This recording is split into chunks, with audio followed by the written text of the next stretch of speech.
It's me, your friendly neighborhood bookman. So this is Josh Strife Hayes, famous YouTuber, Twitch streamed for 100 days, and he's giving us his insights.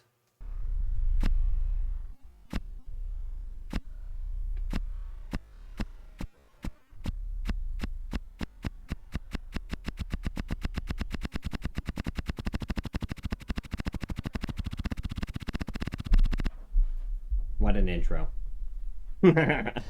This video is the end product of a 100-day experiment spanning 500 hours of live streaming, Jesus. which generated 56 million minutes of content watched, 416,000 unique people joined, and around 750,000 chat messages were sent. And I did this experiment because I wanted to understand the live streaming world better. You see, this is the most in-demand job for a majority of school children almost worldwide. In the 80s, it was rock star. In the 90s, it was footballer or movie. See, and people want to talk about how it's a bad thing that all the kids want to be, oh, they used to want to be astronauts and doctors. No, that's not true. Most of the kids wanted to be rock stars. Most of the kids wanted to be movie stars. This was never true that all the kids wanted to be astronauts and doctors. Some kids still want to be astronauts and doctors. But most kids want to do the entertainment thing because being treated like a god among people feels fucking cool, I bet. TV star. Early 2000s had the rise of the reality TV star, and the 2010s saw the start of the You know what else kids love? Attention. Online media saga. And now the most desired job is simply influencer. Now, I can answer questions about YouTube all day long. But when someone asks me about live streaming, specifically Twitch, I am just far less knowledgeable. And as a former teacher, I used to tell my students if they ever asked me something I couldn't answer, I would do my best to go away, learn it, and then report back to them so we could both grow together. All you can do. So I thought, why don't I just do that here? I decided I would finish whatever YouTube projects I was working on at the time, and then I would spend the next 100 days focused entirely on live streaming, either doing it or researching it. I would chronicle the highs and lows of that 100-day journey, and this is that chronicle. I'll cover the mental side of streaming, the relationship with the audience and with other content creators, and the benefits and downsides of being a champion of a game or a cultural ideology. I'll look at why people watch streams at all, how this has changed me as an individual and as a content creator. If you're thinking about streaming full-time, I hope this video helps answer some questions you may have or prepare you. All right, if you're thinking about streaming full-time, my advice to you is don't. That's my real advice to you. Don't. Just don't. It's not going to work. For the challenges. It never works. So let's start at the very beginning. Grab a drink and put this on your second monitor or phone while you're doing other stuff. We're going to be here a while. As usual, a massive thank you to all the supporters on Patreon and everyone who subscribed on Twitch over the last 4 months. All 6,500 of you. More information on how you can support at the end. For now, let's begin. On the 2nd of February 2020. Hold up, dude. 6,500 of them. What do you get? Like $2.79 per Twitch? I can't remember exactly how much you get per Twitch subscription. So let's just call it 3, right? And we'll just pull up a calculator, make sure I'm doing this right. So 6,500 times 3 is $19,500 a month. 26, I uploaded the video Why Does This Keep Happening to my main YouTube channel Josh Strife Hayes. My second channel, Josh Strife Plays, covers mostly single-player games with a lean toward classic RPGs. In the content for both of them, giving the audience of each what they want, and everything would be fine. If it ain't broke, fix it till it is. So you'll notice there's an almost 3 to 4 month gap on both of these channels with no content. This video is why. I see modern content creation as broadly split between 3 main disciplines. Fast-paced, short-form content served by sites like TikTok or Instagram. Long-form scripted, edited content, which is usually found on YouTube. And live streaming with sites like Twitch, Kick, or Rumble. Each discipline serves different audiences. TikTok's short-form audience tend to be younger. Millennials love multi-hour-long video essays on games they'll never play. Live streams are split between both. Wait a minute. Oh, God, am I a millennial? Holy shit. Oh, my God.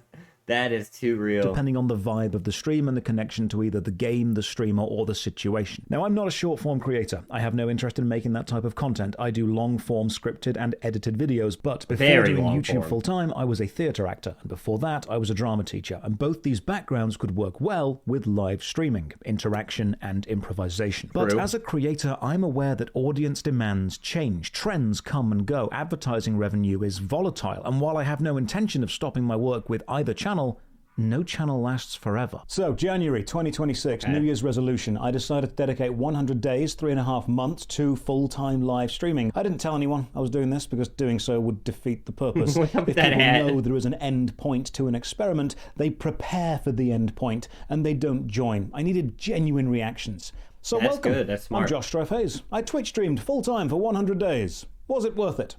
Let's find out. Let's start with a really strong disclaimer to repeat something from the intro. This video isn't a rant or a complaint. I'm going to cover the negatives and positives of everything that I experienced. I want this to be an honest analysis of my 100 days, the good and the bad. And the one thing you'll quickly come to discover if you do live stream as a job is complaining about anything to do with streaming will be met with people telling you to stop complaining because you have a dream job. And you need to count your blessings. But I think it's important to remember that everyone, no matter who they are, will have down days, and even dream jobs can have nightmare moments. And I think we have a responsibility to the next generation of content creators, influencers, streamers, or video makers to say, look, hey, look, he's playing the that job game. is fantastic and has some incredible upsides, but you are going to face downsides, and it's important that you are prepared for those. If we're comparing the Twitch experiment to YouTube, then we need to know how I do YouTube. I'll sit in my room and play a video game, recording all of the footage of that and taking voice notes as I go. What the fuck is wrong with this guy? Hold up. What the fuck is wrong with this guy? Do you see what he's doing right now? I mean, maybe I'm crazy about this. He's playing this fucking game in windowed mode.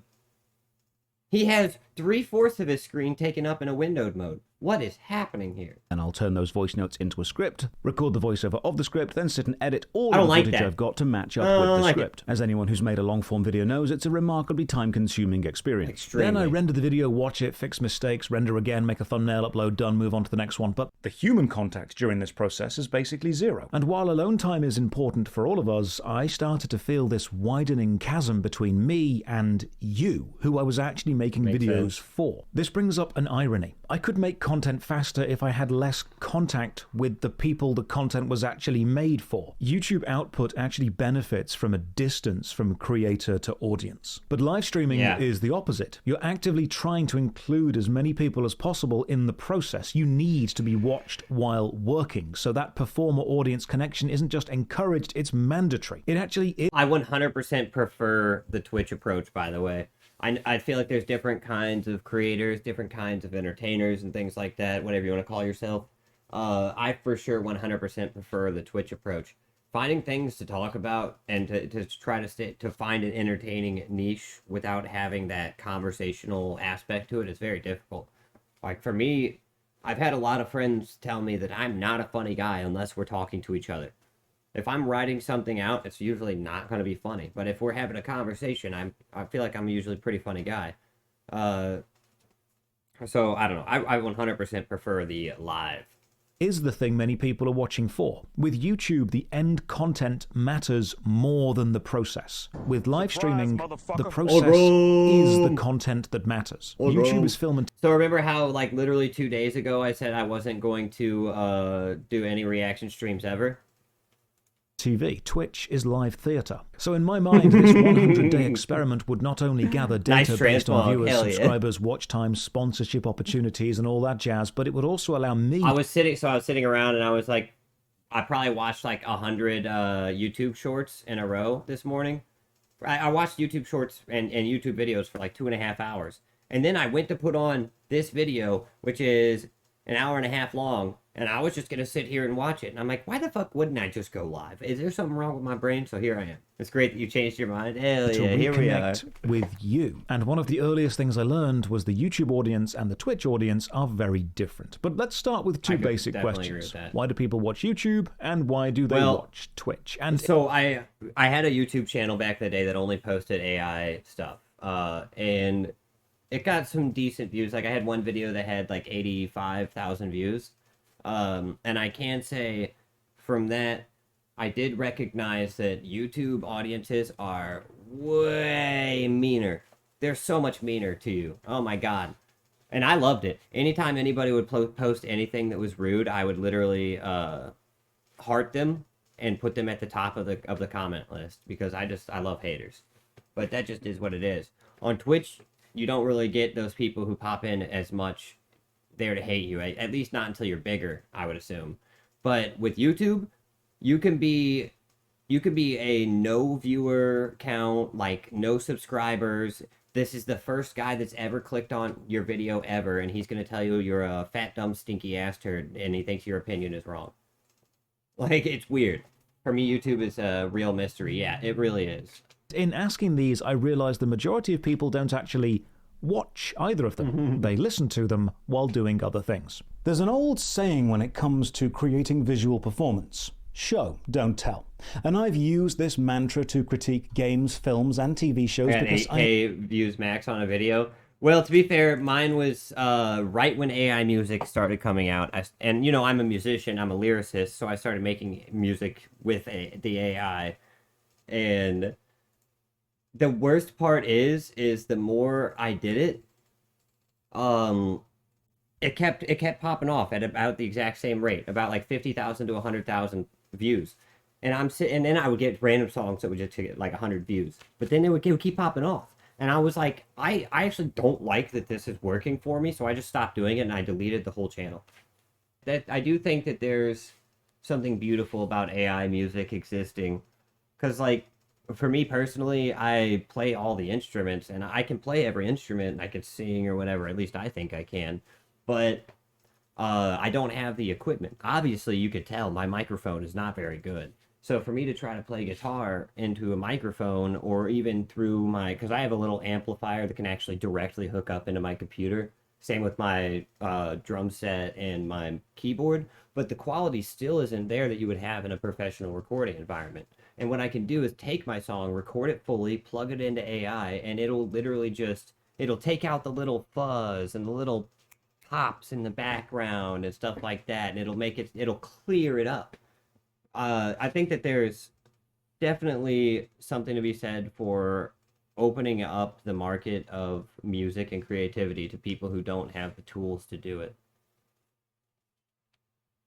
I agree with it. Honestly. If you want a player... And I know I'm pausing a lot, but I think that a lot of people who are anti-AI, like to the extent that they are, and don't get me wrong, I think that there is bad things with AI that does exist, but for me, I think most of the people that are like fervently anti-AI are artists. They're creative people who are waiting for their day in the sun, and now that AI art is popping off and getting more popular, they're terrified that it's going to ruin the prospects of their potential career, which makes sense. I mean, I wouldn't like, you know, once AI Twitch streamers start popping off for real, I'm gonna be pretty butthurt about that. Maybe I'll hate AI then. But I mean, as an artist, I'm a musician, you know, and I draw and stuff, and I don't hate AI at all. I think it's good to give the tools to people. I do wish it wasn't so easy to make a song with AI. That is something that does affect me on like an emotional level, I guess, but I understand that that's just me as a musician saying that. Whereas I think the actual future of music is not, there's two futures of music. There's the live performer who actually goes and performs their music and people go and see their concerts, and I think there will always be a market for that. But I think that the music people listen to on the day-to-day from now on will be like songs people made for themselves, especially now that AI is getting better and better and better.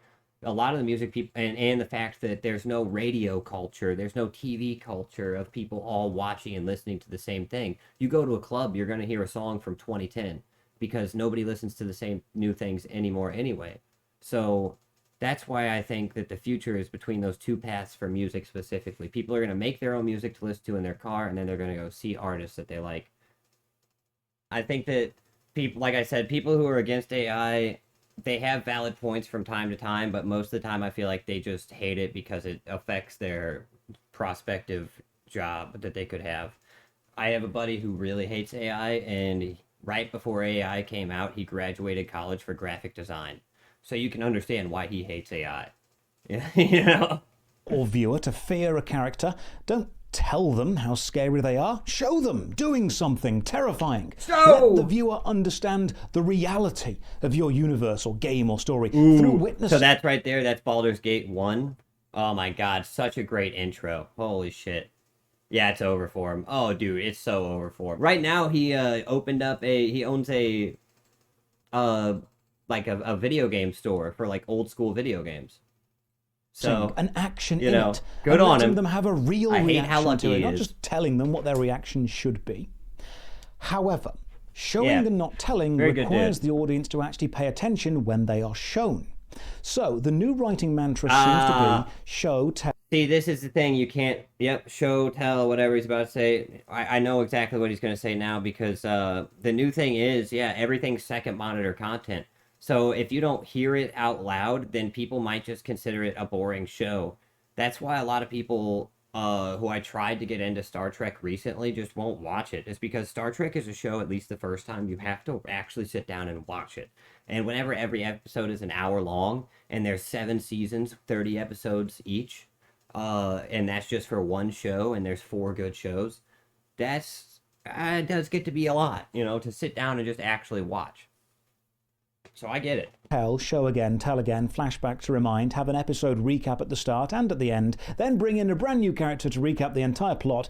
Sorry, I'm pausing again. You know what's crazy to me is that we have to do all this now because people aren't looking at the TV. Meanwhile, back in the day, you would wait an entire week in between episodes, and you usually wouldn't even get a last time on. Like, people's attention spans and their memories has gone so far downhill in just 20 years. It's actually kind of crazy. Just for those who weren't listening.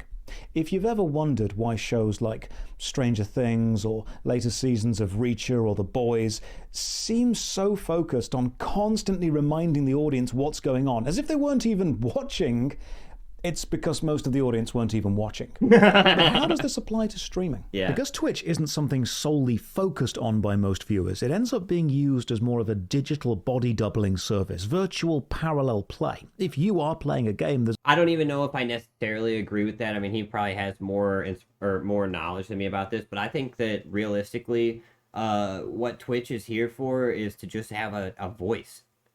Someone who you can get along with. That's for sure part of it.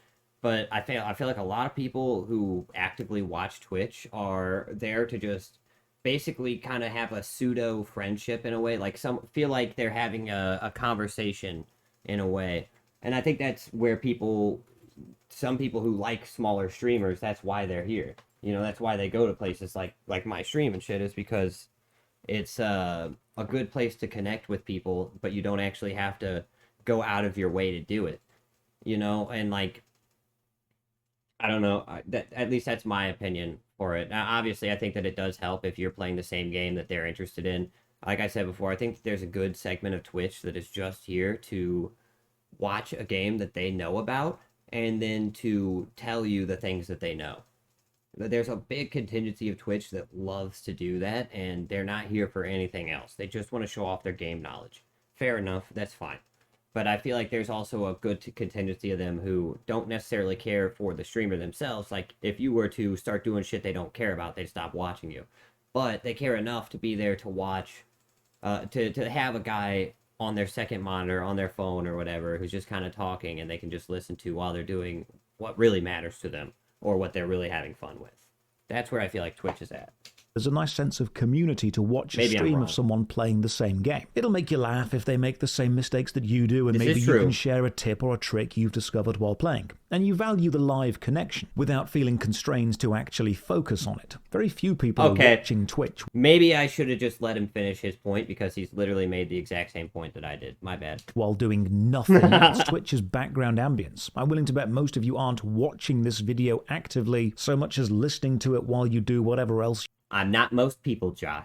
you're doing, or it's playing in the background. Sometimes content isn't there to be the only thing someone focuses on, it's there to fill in the gaps in their attention or entertainment desires not served by whatever else they're doing. And as a streamer, you need to Well, that's because nowadays there's an eighth deadly sin. It's not just 7. Now there's an eighth, and the eighth deadly sin is boredom. You cannot be bored. It's not allowed. Except that part of your appeal to a large part of the audience is to be entertaining enough to have on in the background, but not so entertaining that they need to focus on you or miss vital information later. So when these 100 days were drawing to a close, Fair. I spoke about this experiment on stream, and that got clipped and added to the Josh Drive Says channel. And of all the comments, I saw one sentiment repeated. People were happy that I was returning to edited videos because they could not understand the appeal of a Twitch stream. So I decided to analyze that. Why do people watch live streams? After watching hundreds of streams while streaming myself, I think I found 6 key pillars of successful streaming. Now, most viewers will value aspects of all 6, and all streamers are doing multiple of these to a different degree, but broadly speaking, I think people watch streams for these. All right, but this number 4 right here, giveaways and drops, that is such, like, so all of these other ones, early game reviews, confirmation bias, external fame, comedy and sex appeal, high quality gameplay, these are things that can all, every one of those on their own can get people to stick around to come back. Number 4, that's not a viable strategy to me. Number 4 is something you can get to pull people in for a second, but almost nobody will stay because you did a giveaway. No, I think 6 reasons. not going to work. And they all have upsides and downsides based on the community that they can create. And how do I know, by the way? Because in my Twitch career, because I've been streaming on Twitch for about 5 years, by the way, 6 years. I've been doing this for a minute. I had at one point 150 viewers because I was doing a giveaway stream. And I did this 3 days, 3 days and 2 weeks, over the course of 2 weeks. During those 3 days, I had about 100 to 150 viewers every day. Any day I wasn't doing a giveaway stream, I might have people pop in to see if I was, and then immediately bounce out. I had an average of like 5 viewers total.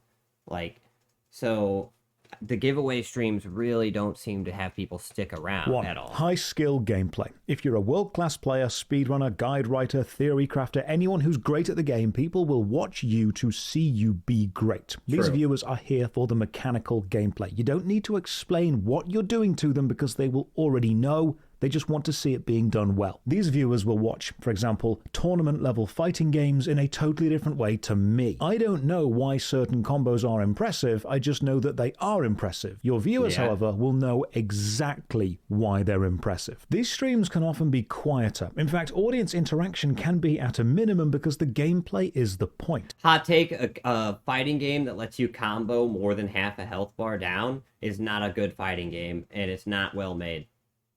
The strength of being this streamer is you're only competing for viewers with other people playing at your level, which will be a very small number of people. The downside is you're also limiting your appeal to players who have the technical knowledge to be entertained by high-level gameplay alone, which is a very small... To a point, yes. I was watching a Guitar Hero stream the other day of this guy who was playing like, well, it wasn't Guitar Hero, it was Clone Hero.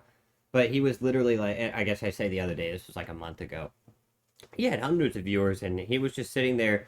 He had this shit, like, it was going so fast. You never seen somebody play this fast on Guitar Hero. And meanwhile, he's having a chat with the chat.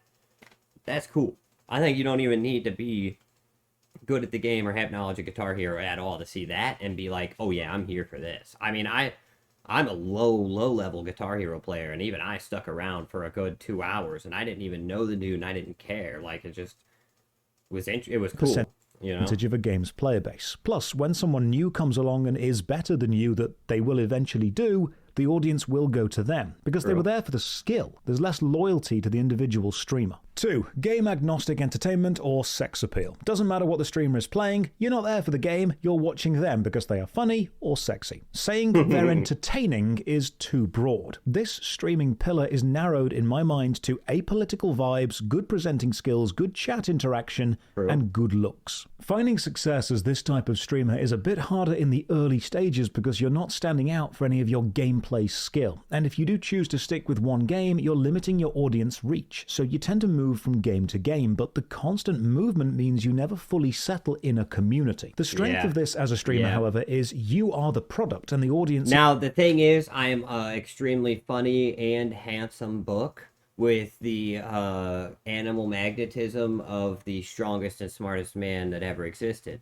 So I definitely understand what he's saying here whenever he says, extremely smart and handsome book might struggle still to find their foot when they jump around. Totally get it. Is there for you. The downside of this is the risk of dangerous parasocial attachments forming quicker because you're building that connection on purpose to a degree. And then if there's ever a day you don't look good or feel funny, you need to force the performance because the audience are also aware of small changes in your appearance.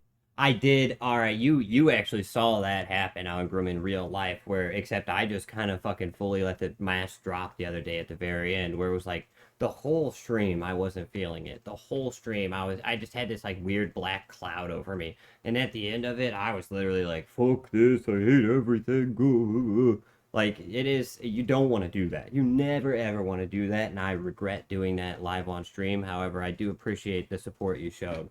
But.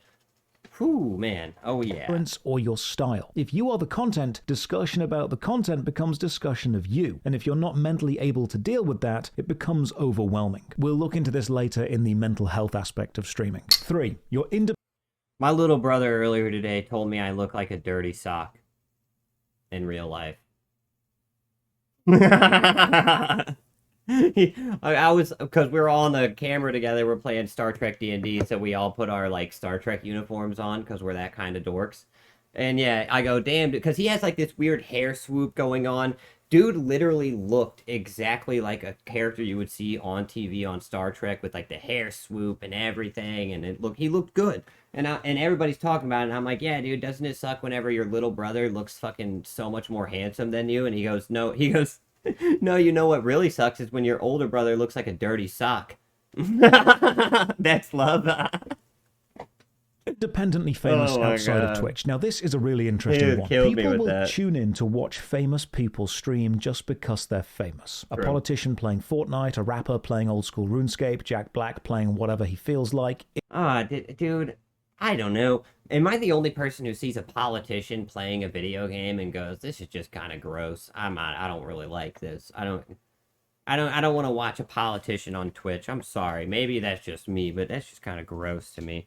I don't know. I feel like the whole political shit, having your politics on Twitch and show, it's just kind of gross. I don't know. And every time I watch it, I feel like it never feels like it's coming from a genuine place with these people who are doing politics. It always feels like they're trying to get their grift over, whichever way they're doing it.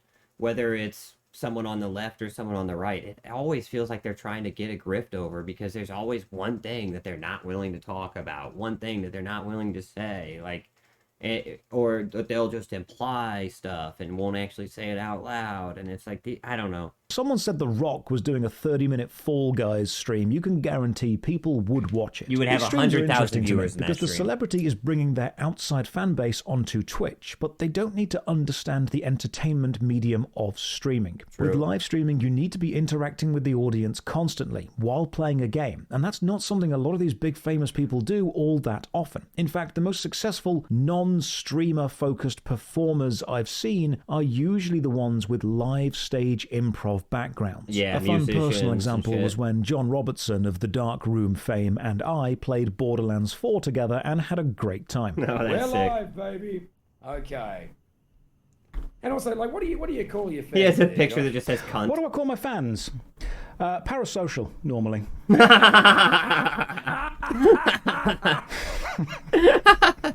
Oh, that's fucking tickled me. The strength of this pillar is, if you're famous, people will watch you do anything. And I benefit from that too, to an extent, because a lot of my Twitch audience find me from YouTube, and while Twitch and YouTube seem like two sides of the same coin, it's still an outside audience. The downside of these streams is, it can feel like a gimmick. If you know the celebrity isn't going to stream again, or even care about the culture of streaming, there's a lot of soulless energy. No, you know what? In fact, there's something even worse to me than a political stream. There's something far worse to me than because Hassan and Asmin, you know, they're out there, they're doing their thing, they're talking their shit, whatever. This is more insidious. A politician coming on to just pretend like they're a normal person, not talk about their politics, and just act like oh, I'm just one of the bros, dude. I'm totally how's it going, fellow kids? Like, it's like this. The disingenuity of it all is what's really disgusting to me. stream's marketing I stunt. value honesty 4. over Giveaways and anything. drops. People will watch your stream if you promise to give them things. Raffles, lotteries, free Robux, True, skins, but it Steam is gift cards, not a VIP viable status, strategy. whatever it is. Doesn't even matter if it's against the live streaming platform's terms of service. Hell, it could probably be against the law of whatever country you're streaming in. People will watch you if they benefit. Yes. Now, some games do Twitch drops. If you're watching a stream, you get a reward in the game. And that's fine, because that's not really there for the streamer, that's just there for the game. They're less egregious, but it's still an audience acquisition method through giving things away. Hot take, drops don't actually matter anymore, because back in the day you had to apply through the system to get drops from the game, so only very specific streamers had drops. Nowadays, literally anybody who's streaming a game can just connect their Twitch account, and you can have drops with literally no viewers. It doesn't matter at all. Drops are meaningless nowadays. It works, and it's really easy. People love seeing the word giveaway in the title, and they will wait for ages, especially if you're promising things people actually want. This is true. He has a point here, and I feel like he's about to bring up my point literally seconds after I unpause it. But a giveaway stream only works if you continuously do giveaways. If you're always doing giveaways. Otherwise, people aren't going to come back. And the thing about giveaway streams also, you're not really going to... So the goal, the dream of a streamer is to find a whale who can actually afford to be a whale. Obviously. You want somebody who can drop you a bunch of money and sort of be like your benefactor. You know, back in the day, there would be a great king who would hire an artist to do art for him. That sort of thing. That's like the goal, the dream, or whatever. You're not going to find that in a giveaway stream ever. You'd be lucky to get a single subscriber doing a giveaway stream. One single subscriber, because those people are there for free shit. What kind of people want free shit? Well, it's usually the kind of people who don't have shit. People who have shit usually get shit for free anyway. They don't even think about it. They don't care. Think about all the famous celebrities and shit that just got free, you know, like Timothy Chalamet just got a year's supply of Chipotle for free. He got a card where for a year straight he can go into any Chipotle and get free Chipotle. It's a rich motherfucker. He doesn't need that. So these people aren't thinking about giveaways at all. The only people who are thinking about giveaways are people like me who have no money. The downside, bots designed to search for the keyword like giveaway, drop, or free stuff. Did not this think is about only that. sustainable as a business model if you keep constantly doing it. Pillar number 5, confirmation bias He did. He said exactly what I thought was said. and belonging. This is probably the most divisive streaming angle. Work out what your audience want to hear and then say it. Reinforce their political stances, agree with their social ideology, confirm whatever bias they already hold. Second worst type of stream to me right here. Second worst type of stream is the political stream. I don't feel like it's ever honest. That's my whole problem with it. I don't have a problem with people having their own political views and having differing views from me, or even being extreme on their political views. My problem is that it never feels like they're being honest. And the thing I value more than anything in the whole world in a person is honesty. Literally. You could be an absolute piece of shit, but if you're honest about it, I'll like you more than the guy who's nice but lies to me. When you hear about a political drama take or a social commentary bit from a streamer that's hit the mainstream news, it's usually because of this pillar of streaming. Now, the benefit to this style of streaming is it builds intense viewer loyalty because you become their guy. You are a champion of the social, political... And I'm sure he's going to bring this up right after I pause again. The problem is if you ever go against your people at all, you have a chance of just absolutely losing your entire future forever. And not only that, if you're one of these guys, and let's say you do end up pissing off your audience, and you were spending your money irresponsibly, so you didn't really save a whole lot, you can't go out and get a job in the real world now. You think that Hassan will ever be able to go out and get a job in the real fucking world? If he ever needed to? If, like, let's say he lost all his money and he had to go get a real job, nobody would hire the guy. He's too divisive. Anybody would walk in, notice him, and be like, yeah, I'm not going to buy stuff from this shop anymore. I mean, and you probably have people on the other end that would buy stuff, but the thing is, at that point, he would have more people that hate him than like him. If you hit the point where you lose all your money because you're a divisive streamer. So, I think that's the biggest problem is you're really locking out your future with this. You have to be extremely careful not to say the wrong thing, and that's why I don't like it, is because I like honesty.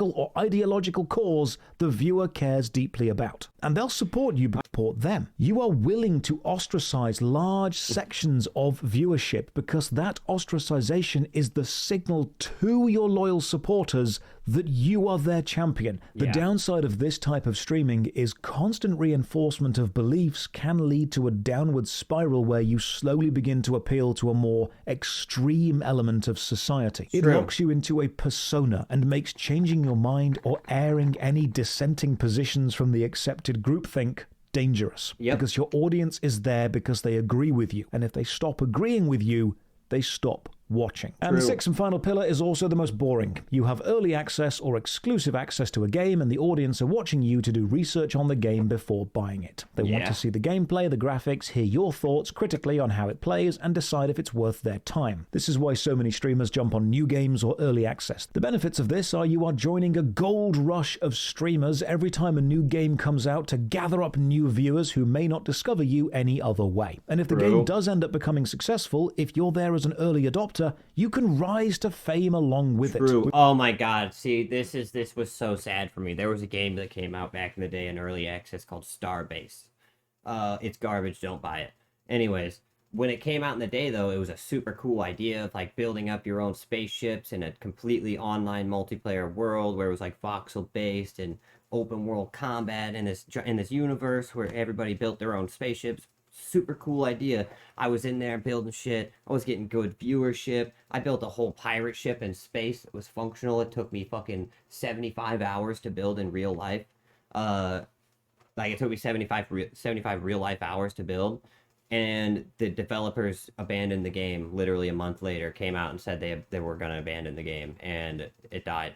It completely fucked me. We've seen lots of streamers main one game when it's not popular, the game blows up, and then that shoots the streamer into superstardom, like Ninja with Fortnite. The downside is if the game isn't successful, any viewers game may leave unless they enjoy the stream for other reasons, and any time spent trying to build a community in a game which ultimately dies is time that you could have spent building up a community in another more established game. So, good gameplay, funny chat and sex appeal, fame and fanbase, giveaways and drops, confirmation bias and validation, and new game interest. The 6 pillars of streaming, in my humble opinion.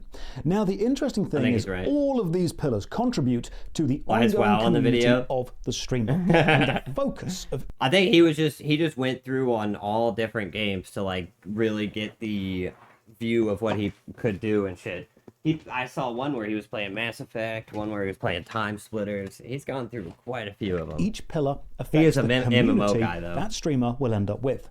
Now, I think the pillar with the broadest general appeal is confirmation bias and validation, because you can wander into ideological or political territory. And there are simply more people in the world who want to have their ideological beliefs confirmed repeatedly at them by a famous person than there are people who care deeply about being really good at a video game. But one thing I have learned about live streaming is that while this is all very popular, in a bubble, it is still nowhere near mainstream. Viewers who are more enfranchised in the online content world often see content platforms as equal. If your personal rotation of digital media is YouTube, Twitch, Kick, Insta, TikTok, or Twitter, you're going to assume most other people interact with all of the others. And to this end, Twitch and YouTube are often discussed by people who use them as two sides of the same coin. I for sure feel like most people who watch Twitch watch YouTube,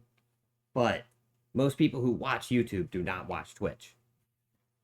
Equal but different, and this isn't even close to true. YouTube's user base and daily viewers absolutely dominate Twitch. In fact, there was a saying back in the day that was like, the only true Asmongold fan is someone who's never seen his face.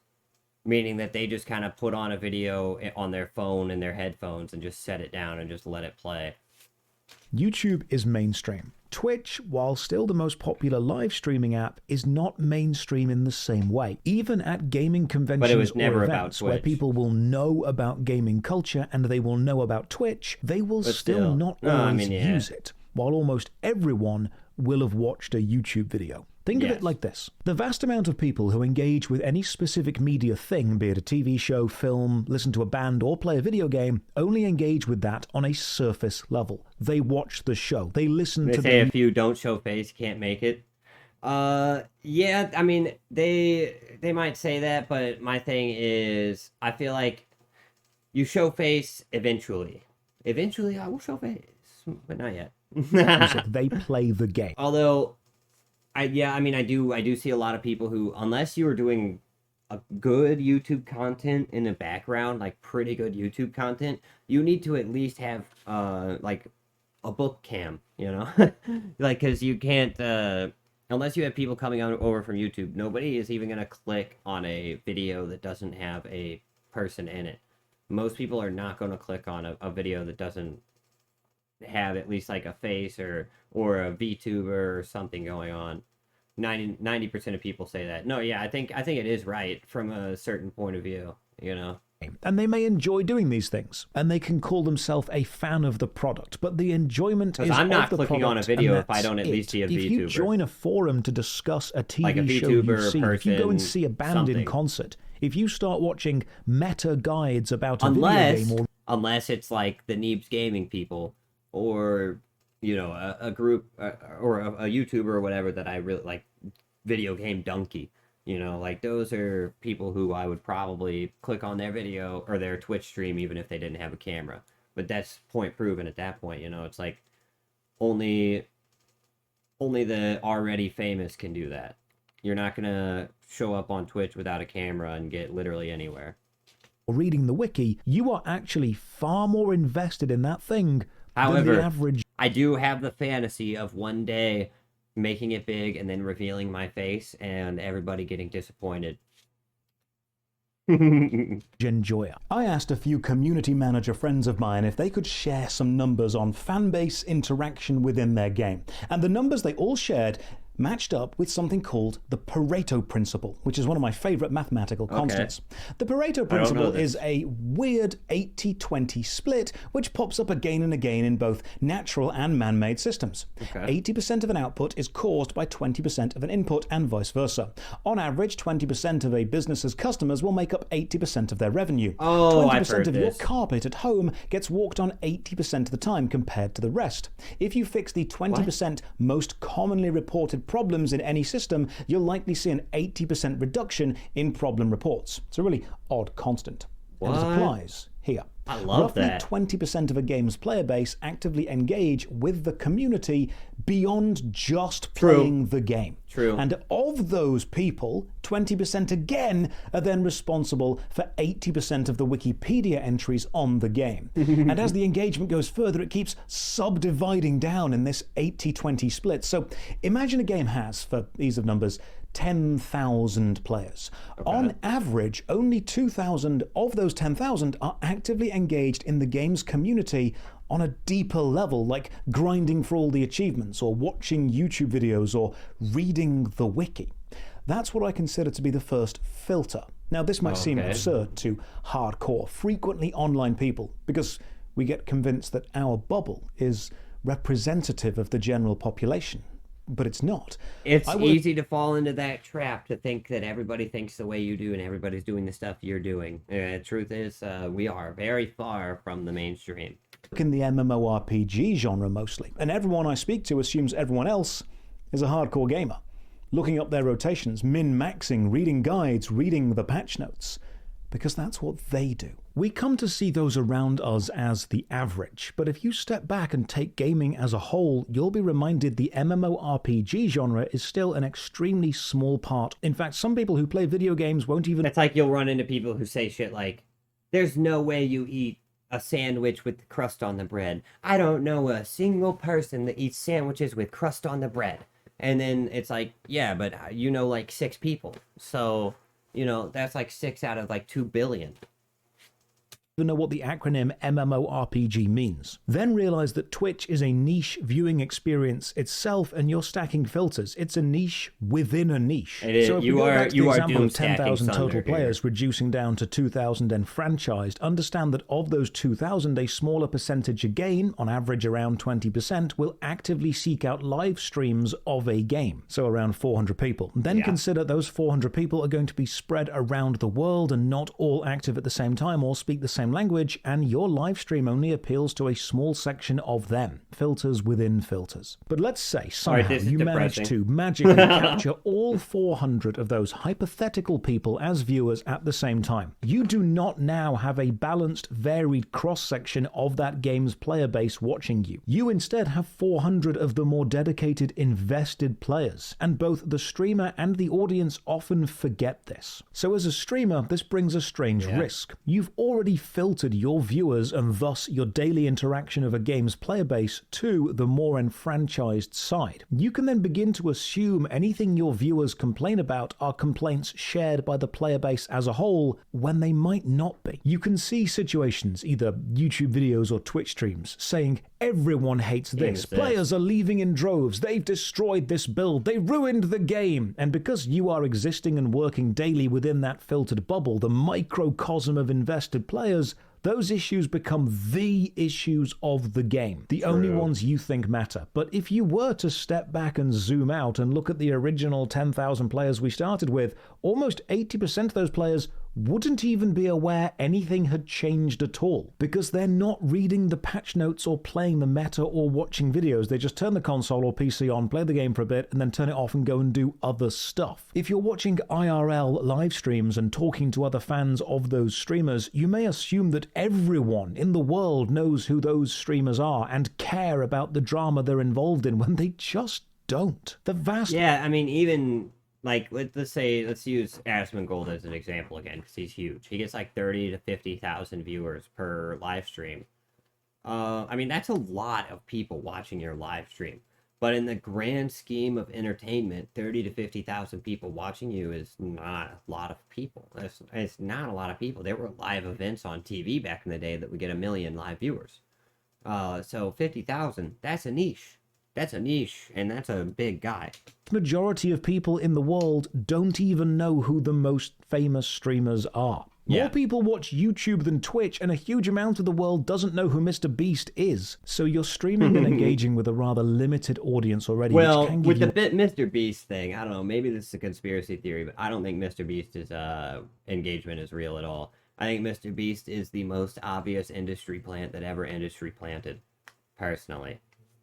A warped view of what is normal, but then geography limits it even more. Consider time zones. If you're not streaming when someone is awake, they're not going to watch you. The day of the week and the time of the day matter hugely. We can see that weekends get way more viewers on average, and this makes sense. People are off work and school, but then you need to get specific on which demographic you want and what that market want. I know it seems a little soulless and corporate to reduce viewers down to market demographics, but when it comes to geography and money, you kind of have to. If you're streaming when it's 5 p.m. in London, when people are home from school and just finishing office jobs in the UK, it's midday in New York. So you'll be getting a UK and mainland Europe viewer base, but lacking on the Americas. But why does that matter? I once had a marketing agency approach me to sponsor a video and then do a sponsored stream, and they told me that the budget for my involvement in their campaign was $30,000. That's how much I would get paid if my viewer base was 60% or more USA based. What?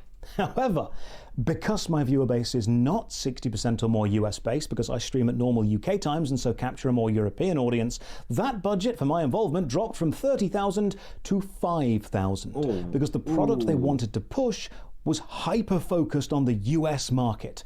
And after knowing that, I had to ask myself, do I need to change my schedule to appeal to a different demographic? Now, I didn't end up going with the campaign, and I haven't ended up changing my schedule. I've kept my mainland Europe focus, but it was certainly an interesting thought, because as a content creator, your value to advertisers is not necessarily how you stream, it's who you give them access to as a demographic. I think that a big fault people will have, though, is trying to chase advertisers and advertiser wants and needs. An advertiser will never ever put you first, and they will always throw you under the bus the second they can. I would never think about what's going to get you the advertising money as well, because what's acceptable today won't be acceptable tomorrow, and vice versa. So chasing the advertiser's approval is a fool's game. No one wants to look at the business side of this because we all want to see it as friends hanging out and playing games. But if you're going to actually support yourself with streaming as a job and not just a hobby, you need to run your streams as a business, because they are. There are demographics which... I mean, Jimmy Kimmel literally did blackface 20 years ago on mainstream TV. Like, literally. And nobody cared. Advertisers didn't care. So... this is what I'm saying, chasing, and nowadays, if he did that same thing again, the same guy did the same thing, he would never see a camera again in his life. He would never see TV again. So the advertisers change what is acceptable and what's okay constantly. They don't care. They don't have any moral principle in it all. This is why the Disney company will release the Star Wars poster in America, and it'll have John Boyega, who's a black actor, focused prominently on the poster. And then they'll release it in China, and he won't even be on the poster, because they don't actually care about any of the values or anything that they say they care about. They're strictly just trying to get your money. Which is simply more valuable to certain advertisers, and geographical location is one of the big ones. Viewers in Western countries usually have more disposable income, and the currency is usually stronger, or at least more stable. Then you can break it down by time zones where major cities have just left work. So as a streamer, part of your business plan is to be streaming when the market share you want, or you think advertisers will want access to, is watching, and thus they become your audience. Now, this is not saying that European or Asian demographics have less value, just different value to different companies, and paying sponsors of course know this. YouTube, however, doesn't really have this problem. If you put a video out, people all over the world are going to watch it whenever it suits them. Now, as we know, clips of streams and entire unedited VODs can be uploaded to YouTube, but you're losing the live appeal of Twitch if you do that. This means hours spent working on a YouTube video can retain their value for your audience globally whenever the audience is ready, but hours spent live streaming actually have increased value for people who are able to join live, and advertisers know this. So one of the common questions I got during the whole thing was, why the whole live streaming thing is that if you don't record and post your videos, you do lose the content. It doesn't exist, and it has a drop off of value for sure. You just do YouTube and Twitch both full-time at the same time. Now, there's a reason you normally don't see people doing 8-hour Twitch streams and putting out multi-hour-long edited scripted videos, and it's because the time you'd spend doing one isn't really productive to the other. When I'm playing a game to review it for a YouTube video, I'm usually capturing the footage of that gameplay at a decent resolution and frame rate. I'm focused on the gameplay, and my attention is entirely spent on analyzing and critiquing the game so I can hopefully not miss anything important. When streaming, my screen has the game reduced in size, the live chat and the webcam overlay, and my attention is on the live audience. I'll talk about attention splitting in depth later because it's really important, but that brings up reaction content. Because the longer you spend on Twitch, the greater chance you'll come across it. He's talking about me. Eventually. And this is honestly one of the few ways that you can full-time Twitch stream and put out scripted, researched, and edited high-quality videos. You can watch other people's videos, give your input live, then just re-upload the thing wholesale. Yeah, now, true. And they already did all the work of scripting and everything else, and all you've got to do is watch it and say some shit. Content is a whole topic itself, and I'd recommend you watch Dark Viper AU's entire series breaking it down. I have a small appearance in the videos talking about the positives and negatives of this content, because I've benefited and suffered from it too. It's all in there. For now, let's get back to the 100 days Twitch streaming experiment. Both YouTube and Twitch, for all their differences, do reward consistency, and the audience want both quality and frequency, which can either mean making a video from scratch every few weeks to a month, or streaming for several hours on a given day. You can do one of these really well, or both of them worse. But now we move on to your place within the streaming landscape if you do start to see a level of success, and how the game you choose or the style you choose to stream in can end up consuming you. Or, equally, it could end up with you representing it, and then all the qualities that go with it get imbued into you, both good and bad. For example, that's horrifying. Let's say you choose to stream an unknown, brand new game. A viewer comes in and you are, for whatever reason, even if you didn't mean to be, rude or obnoxious to that viewer. you haven't just affected that viewer's view of you, but also now of the game. Because for the moment they were around, you were the representative of the game. Well, to be honest, if someone sees me playing a video game and then I'm a dickhead to them and then they don't want to play the game, to be fair, if I'm a dickhead to you, I probably don't like you. And I'm totally fine with you not playing my game, the game that I like. You know, if I don't like you, you can stay out of my game, dude. You were the face of the player base, and your actions impact that player base as a whole.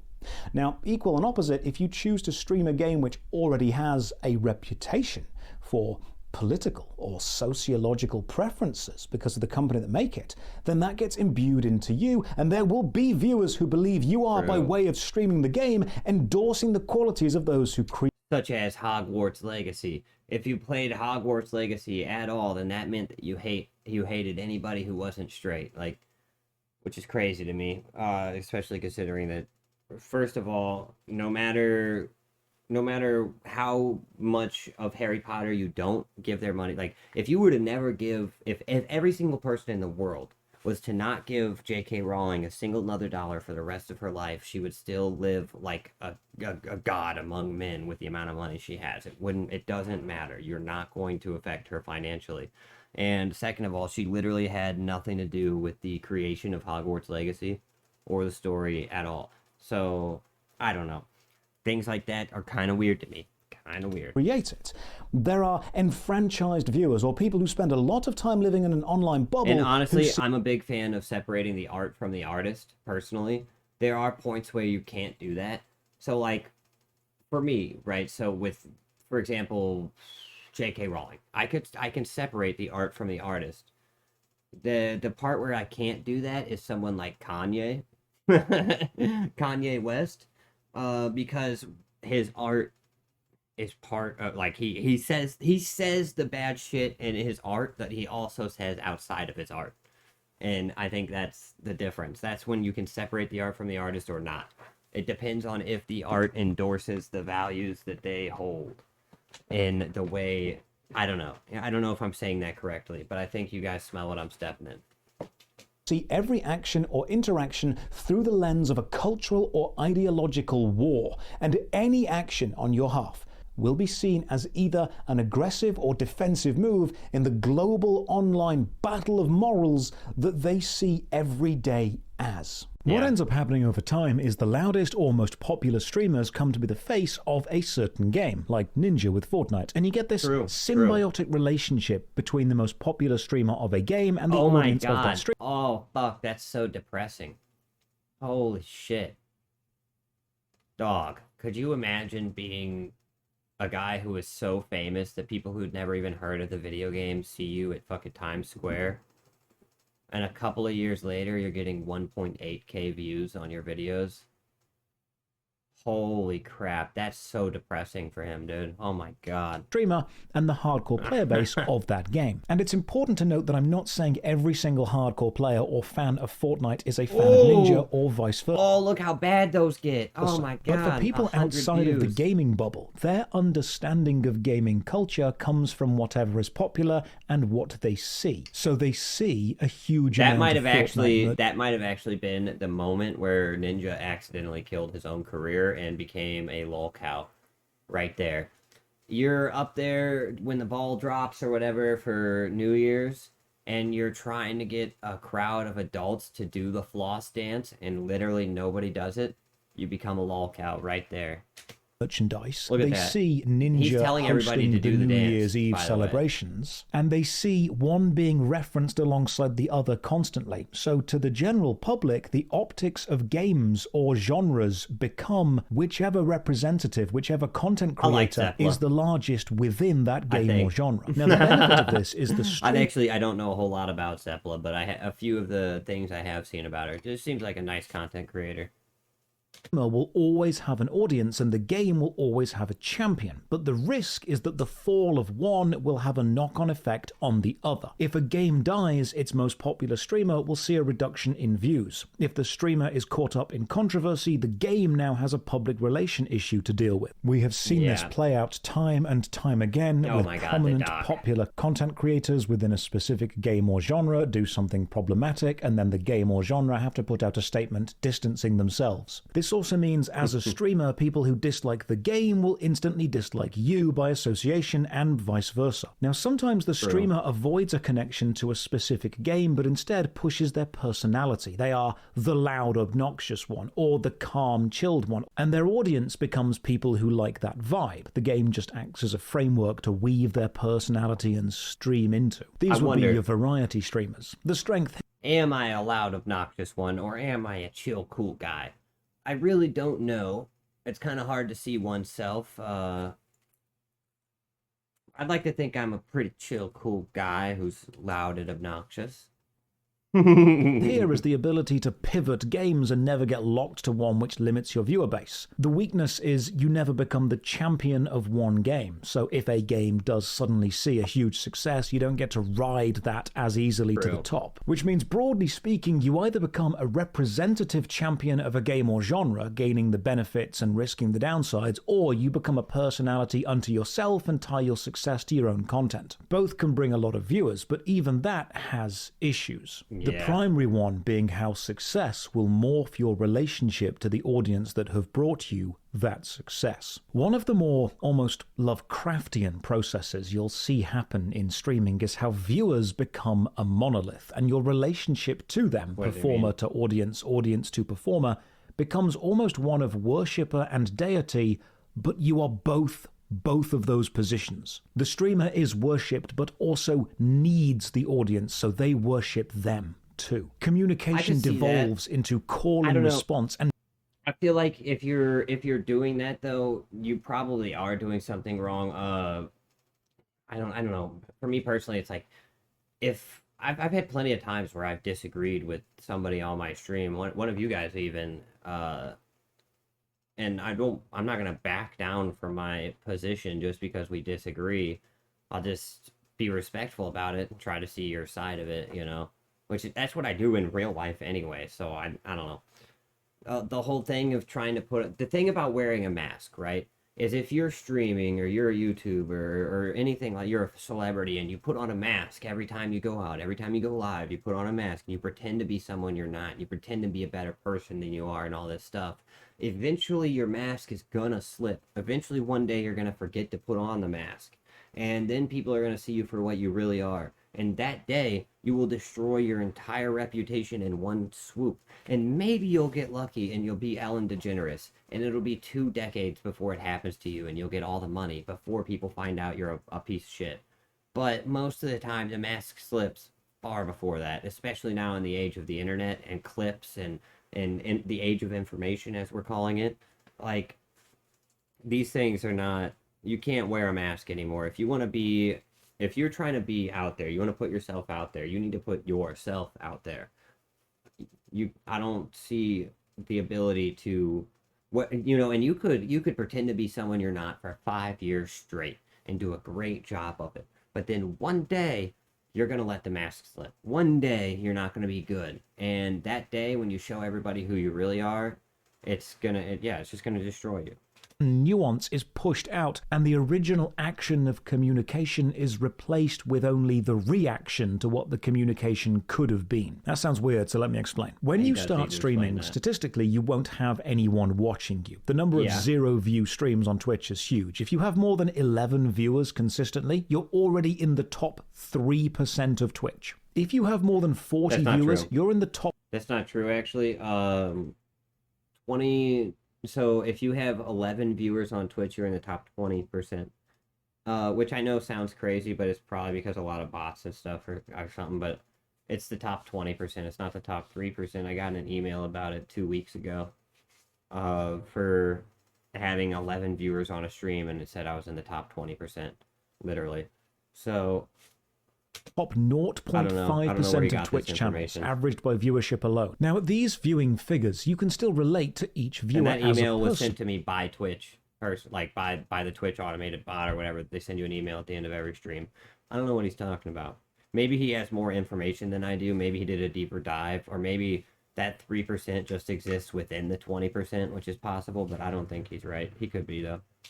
These view numbers also allow you to have more intimate personal conversations, not about topic, but about energy and focus and personalized responses. You're talking to them as an individual, and they're talking to you as an individual, and some viewers love this type of stream. But as you get into the low hundreds of views, it begins to shift. The chat starts to move faster, and while you may still be able to pick out regular viewers' usernames, you start to get people who type and then you can't reply to, so they don't type again, and they feel ignored. Yeah, At this true. stage, you may still be able to see everyone in the stream as an individual viewer. There are just more of them. Conversations don't flow as easily, but Shit. they can. There's been times when we've been on here and there's like 5 of us talking and it's gone too fast for me. That's a skill I really do need to improve on. That's one that I am behind on.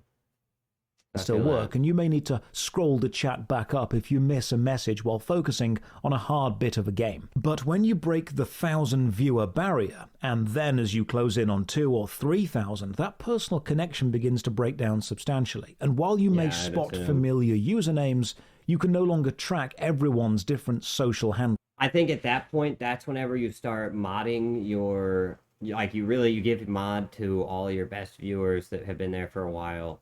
Like things like that, like that way they can still stick out to you and you can still talk to them and like interact with them on a more real way.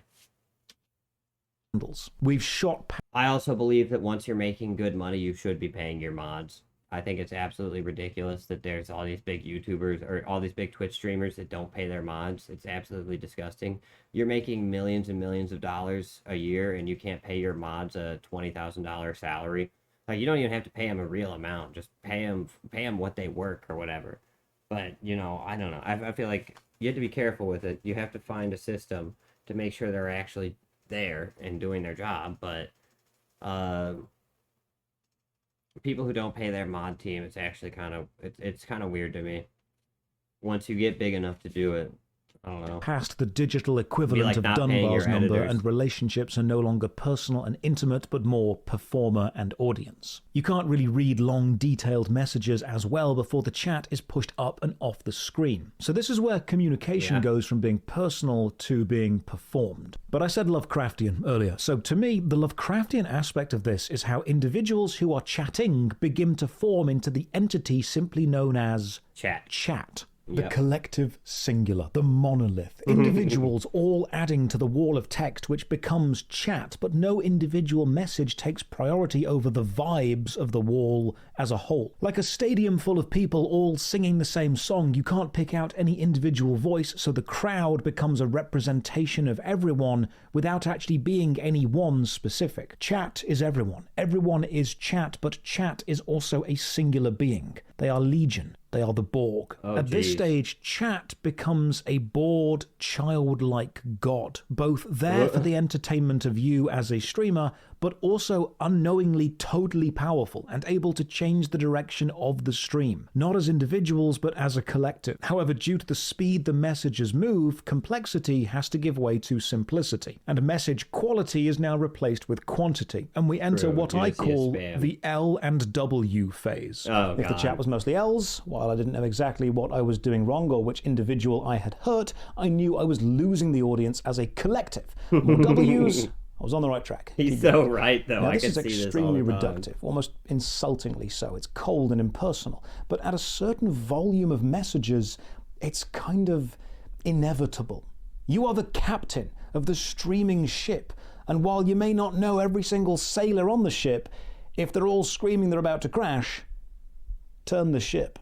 And this is what I see happen to a lot That's of a good large analogy. streamers. Once they're big enough, the viewers almost accept the metamorphosis from individual connection or communication with a streamer to audience members connected and communicating mostly with each other. This is where the single letter responses or emojis or icons or canned chat reigns supreme, because at this point, interact with the stream isn't about recognition. It's about being part of a movement. When something funny happens, you type lol or send an emote not because you need the streamer to see your specific input, but because the other viewers are going to see it, and you know that you're adding a drop of water to the tidal wave of lol that the streamer does see. And now they know that chat found that funny. If you've ever seen the film Megamind or The Matrix, weird, you know how he's the so small right. robots end up forming a massive face at the end as a representation of the collective as a single entity? That's what larger chats end up feeling like. And as a streamer, trying to talk to that size of chat in any kind of personal way is almost impossible. Going off on a slight tangent here, but one of the more insidious ways that streaming mentality is creeping into gaming culture, especially of the younger generation, is it's actually changing how younger people play games, because people see streamers as playing a game in a way which makes content. It's engaging and interesting to an audience, and so younger gamers bring that energy into their own life and their own non-streamer games. Oh my god, my daughter actually does this. We're playing River City Girls together, and she's literally like, we're not recording or anything, by the way. We're just playing the game, and as we're playing, she says something funny. I laugh about it, and then she says, "Don't forget to like and subscribe." She said that to me. She's 7 years old. She said, "Don't forget to like and subscribe." I'm like, oh, whoa, we're cooked. We're cooked, guys. Either alone or with their mates. The over-the-top reacting, the shouting, the screaming, even saying, "Chat, are we cooked?" has become something kids say in real life, in classrooms.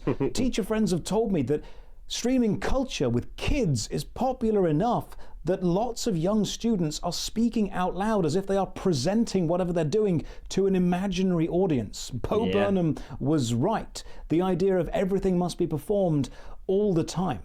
Kids are focusing on engaging with an imagined chat more than just enjoying their own game. Now, I pride myself on at least trying to be able to read individual messages and give personalized responses to individual viewers, even at several thousand viewers per stream. It's a lot of attention splitting, which is something important I'll cover soon, but the moment I start to see chat as this nameless entity, instead of engaged individuals, I try to step back, pick out messages and reply to people, to let people know, even if I can't name you, I can engage with you and reply to you. That's one thing that, I think Asmongold is actually the king of. Somehow that dude has the attention to...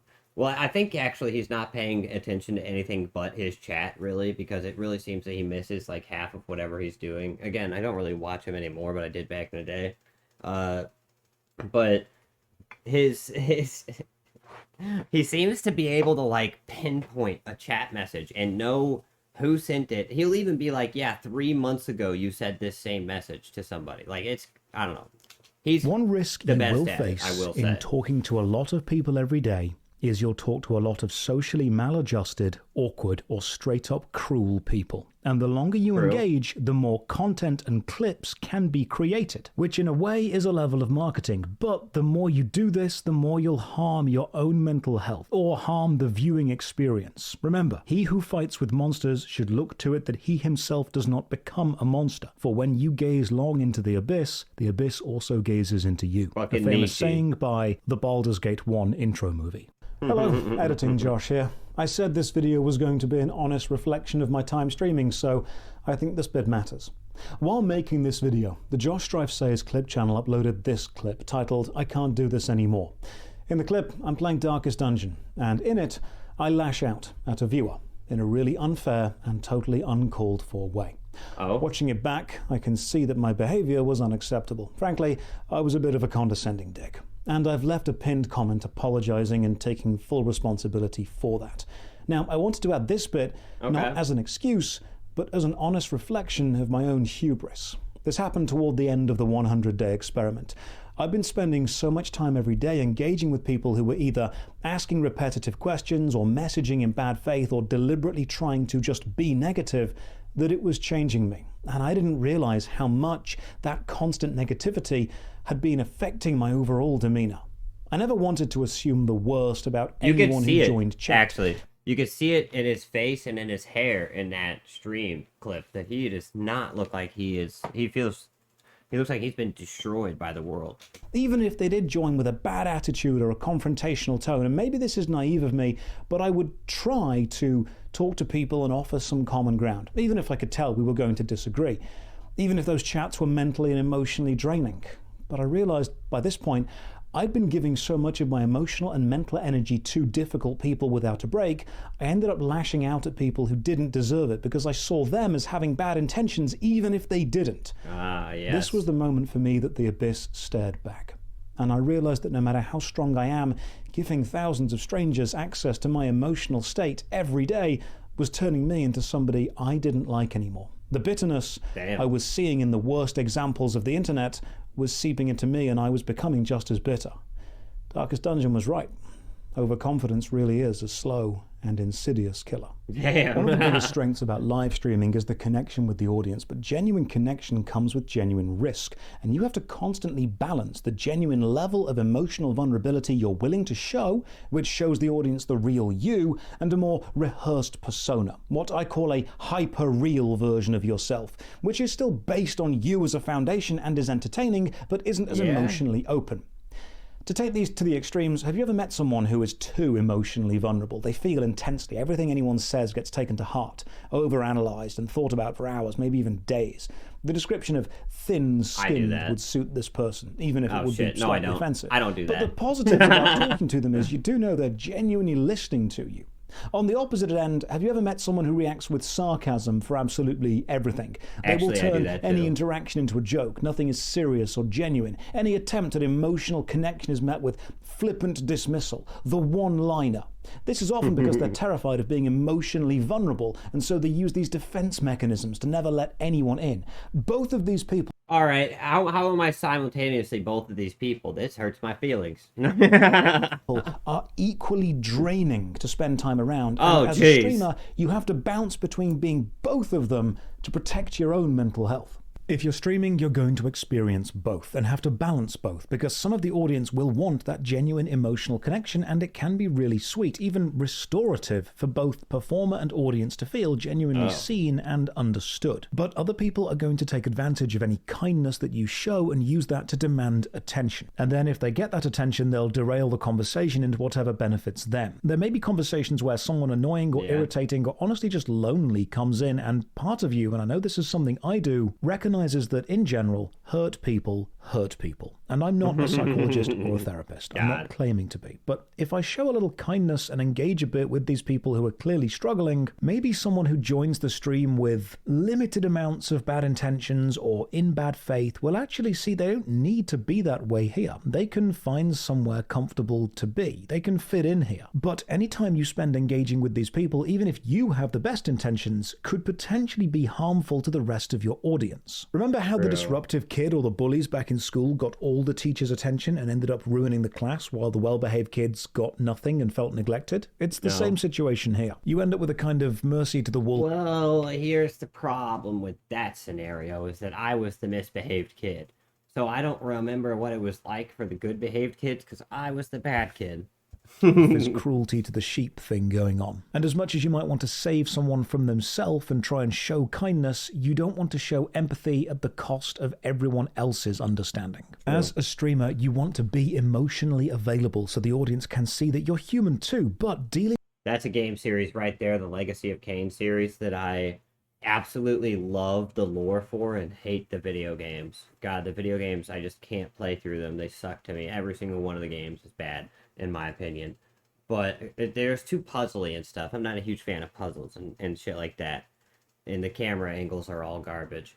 But the story for those games, holy fuck, dude. I've sat down and watched the, watch through a lore video of it, or watch through the cutscenes back to back of every game many times. The story is so fucking good. Dealing with so many people means that you'll need to periodically close yourself off and reassess who you engage with and for how long, to both keep the energy of the stream and your own mental health in check, because interacting with that many people every day will change you, whether you want it to or not. If you've worked in retail, you've probably heard the phrase, "Didn't scan? It must be free," so many times that you cringed at me even saying it here. Or asking a customer, "Anything else I can get you?" And they reply, "Yeah, the winning lottery numbers." Or even, "How about you?" depending on how creepy the customer is. It's the same as cleaning and hearing someone say, "You missed a spot." Those interactions are nothing to the customer. They think they're being funny and forget them the moment they leave the shop. But there's one I say all the time, and it's that POS does not stand for point of sale. It stands for piece of shit. To you, every instance... Because those little scanning devices at every fucking gas station and place never want to work. But it's probably something that I bet they hear it more than they'd like.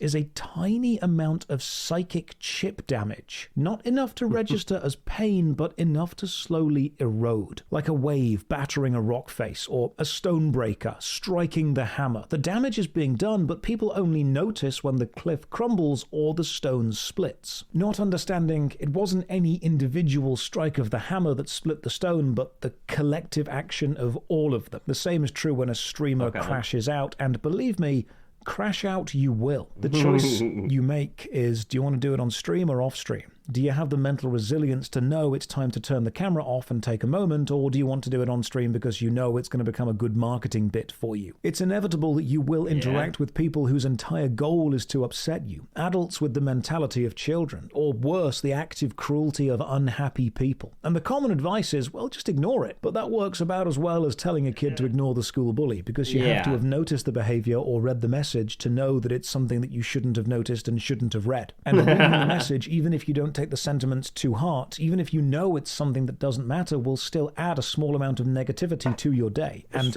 over time, the more energy that you keep giving to negative things, the more bitter you become. And thinking that you are immune to this is the fastest way to exposing yourself to far too much of it. Yeah, I actually have a big problem where I will be not so angry about something whenever it first happens, and then over the course of the next like hour to 3 hours, I will progressively get more and more and more angry about it, and then I'll start winning fights in my head about it, like, you know, like, oh, if they say this, I'm gonna say this, and oh, I hate this person, oh, I hate this person, and I'll be like fuming, and then by the time it actually comes to a head, it wasn't even an issue. By the time it finishes off, it's like, oh yeah, it doesn't even matter. Look, that happens to me so much. If you, as a viewer, leave a negative comment or send a negative message for whatever reason, maybe you were having a bad day, maybe you're just a bit unhappy, it doesn't even register as something that matters to you. You forget it instantly. It's a short scream into the void. But as a streamer, you're actually living and working inside the void that all the others are screaming into. And if you don't step away from it and mentally defragment every now and again, it will break you.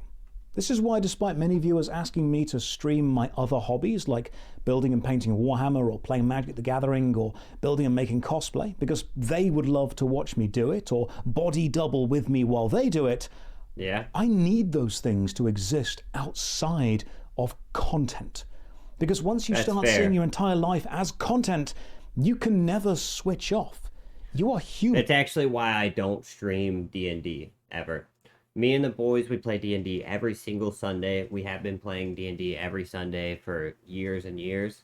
And I will never, ever stream it, because that is the one thing that has to be mine. That's the one thing that it's ours, you know? It's nobody else's. Those 2 hours once a week are for nobody but me and my friends. You need downtime or you'll burn out. This makes streaming, while again not the most difficult job in the world by far, rather mentally intense. You're acting as the teacher of a class full of anyone who wants to wander in, and managing everyone's behavior. They say the community of a stream is an extension of the streamer. So if you let a few risque or offensive jokes slide at anyone's expense, while you're not saying you directly approve, you're actually showing approval by proxy of not stepping in and shutting the behavior down. The audience and by the way, I feel like most people have too thin of skin, and if you are somebody who can't handle a joke, I really just don't want to be around you, to be honest. And if I say something that hurts your feelings and you tell me about it personally, I will take it seriously. But if you're someone who gets their feelings hurt a bunch, if you're someone who gets their feelings hurt often at the things at jokes, then I will never ever take you seriously. Like, I get it, sometimes a joke hits too close to home and that hurts your feelings.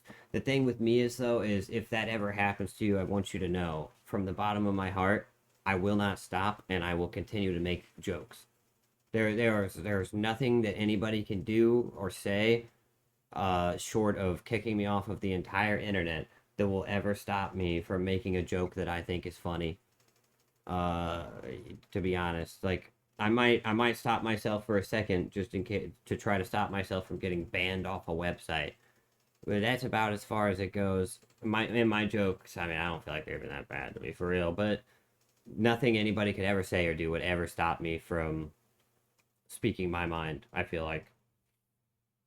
Doesn't just see what you endorse, they see what you don't admonish. And just like the annoying kid in the school will hold a finger right next And that being said, whereas it goes with chat, it's the same deal for me. I feel like chat should be able to razz each other. They should be able to make fun of each other to an extent. Obviously, there are certain words you can't say, but to a point, you should be able to take it on the chin.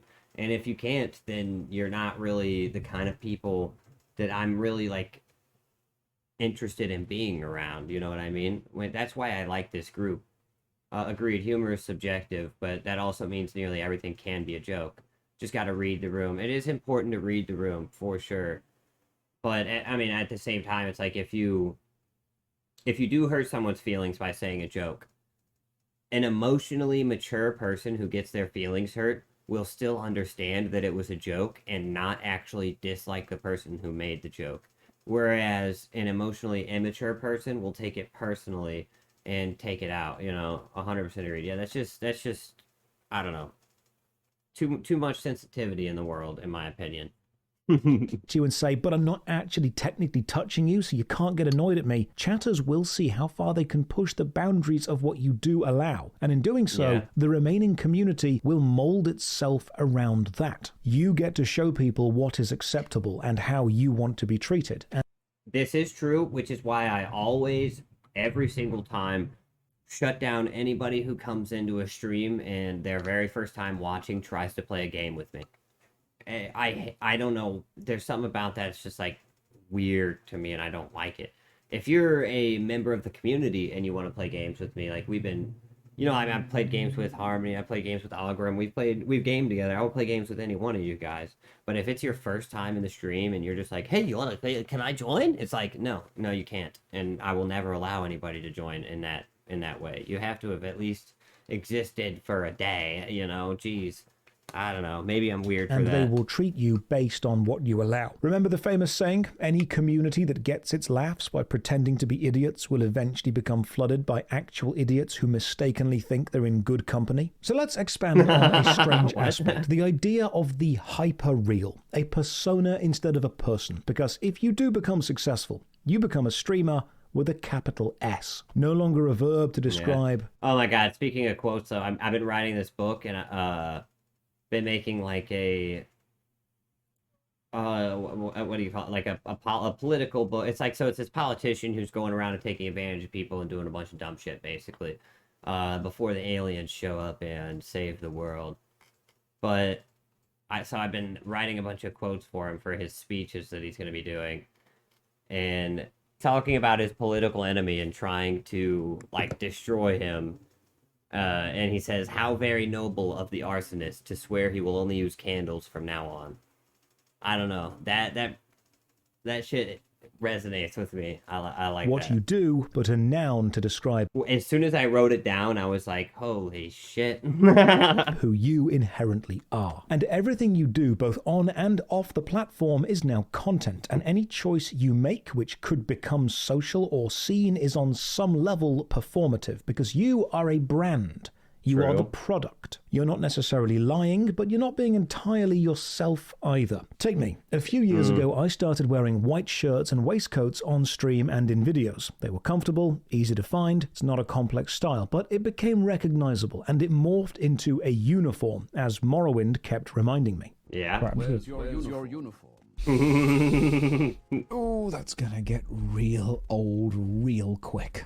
Then I I started remember holding my that. microphone by putting it in a mug to reference all those video essayists who hold it in strange ways. I even got featured in a video literally about why YouTubers hold microphones weird. This had two consequences. First, I could benefit from it. White shirt, waistcoat, and mugraphone. It became my thing. It became so recognizable within the community that U2s reached out to me and made me into a limited time plushie, wearing a white shirt Yeah, and a that's not waistcoat that holding a rare. mug. This wouldn't have happened unless I had a recognizable uniform. But the downside is you can't really change. And some of the latest streams I went with a quarter zip jumper or a Henley style shirt, and the messages were, why are you not dressed in a white shirt and a waistcoat? People saw me wearing different clothes, and the mental model they have of me, the persona they expected, was different to what they got, and their first response was to question it. Because people have an idea of what you are, and if you don't match Yeah. up to that, they have to know why. Then Yeah, there actually most of the clothes I wear are the same exact outfit. Like if I actually kept clothes in my closet instead of on the floor, you would see that 90% of my clothes are the same, like a pair of like khaki pants and white shirt. And you've got your social media attached, Twitter, Insta, TikTok. These become extensions of the stream persona. great. You're not using them as a social media Off-white. as much anymore, but advertising media, marketing media. The point of these becomes driving engagement to monetized platforms like your Twitch or your Patreon. Because like it or not, people will see whatever you post on these social media platforms and then ask you about it on your Twitch or on your YouTube. Everything is now connected. Now, does this mean you're True. just acting and performing and lying? Well, no, not at all. It means there's a level of curation that is happening in an active way in your presentation and in your delivery. Just how you wouldn't talk to your boss in the same way you'd talk to your best friend, or we act differently in a fancy restaurant or a water park. That's something I never understood. I've always talked to my boss the same way I talk to my best friend, actually. Because I want my boss to feel comfortable around me, and I always like to try to take advantage of the relationship between us. So... or a nightclub, all of these places having different dress codes and behavioral expectations. And doing each of them individually is fine, but if you were to turn up to a restaurant in Speedos and start raving, you'd draw some attention and some questions. And this idea of a uniform and a customer service voice isn't unique to streaming at all. If you've worked in retail or hospitality, it's the same idea. You're expected to wear a uniform because the customers have a mental image of what somebody helping them needs to look like and sound like. The clientele have expectations, and you need to meet them. Streaming becomes the same. You curate this digital space where you belong, then you place yourself in it as the nucleus that the audience and community is built around. And the audience you get value consistency, and marketing values recognizable motifs and brand loyalty. In entertainment, the audience say they want brand new experiences, but studies have shown this just isn't true. Sequels and reboots do way better than original stories in general. Yeah. So what I believe is the audience wants something called familiar novelty, which is something they'd never seen before that they instantly understand. The excitement of the new. Which a perfect example of what he's talking about right now is D&D. When you're playing Dungeons and Dragons with a person and it's their first time, if you're not playing in a world with dragons and high magic and super fantasy and elves and orcs and all that crazy shit all around, if you're not playing there and you're playing in a low magic fantasy setting or some futuristic shit, they're going to be disappointed. They're very much going to be disappointed. People have expectations, and it's okay to meet those expectations. With the comfort of the known, and your persona and looks become the known as your streams become the new. But this also creates a bit of an odd problem, which sounds incredibly arrogant until you've had to experience it yourself. Yeah? As you succeed, more and more people will want to be your friend or hang out with you. People will message you and say, hey, If you're ever in this area, I'll buy you a drink, we'll have a chat.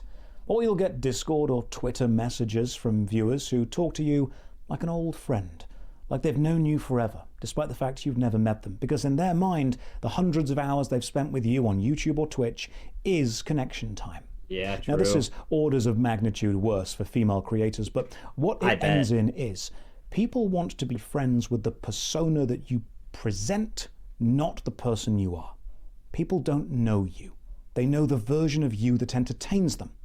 And whenever I'm at a convention... I really don't like this approach that he's taking, because I really don't feel like it's a sustainable model to pretend to be somebody you're not.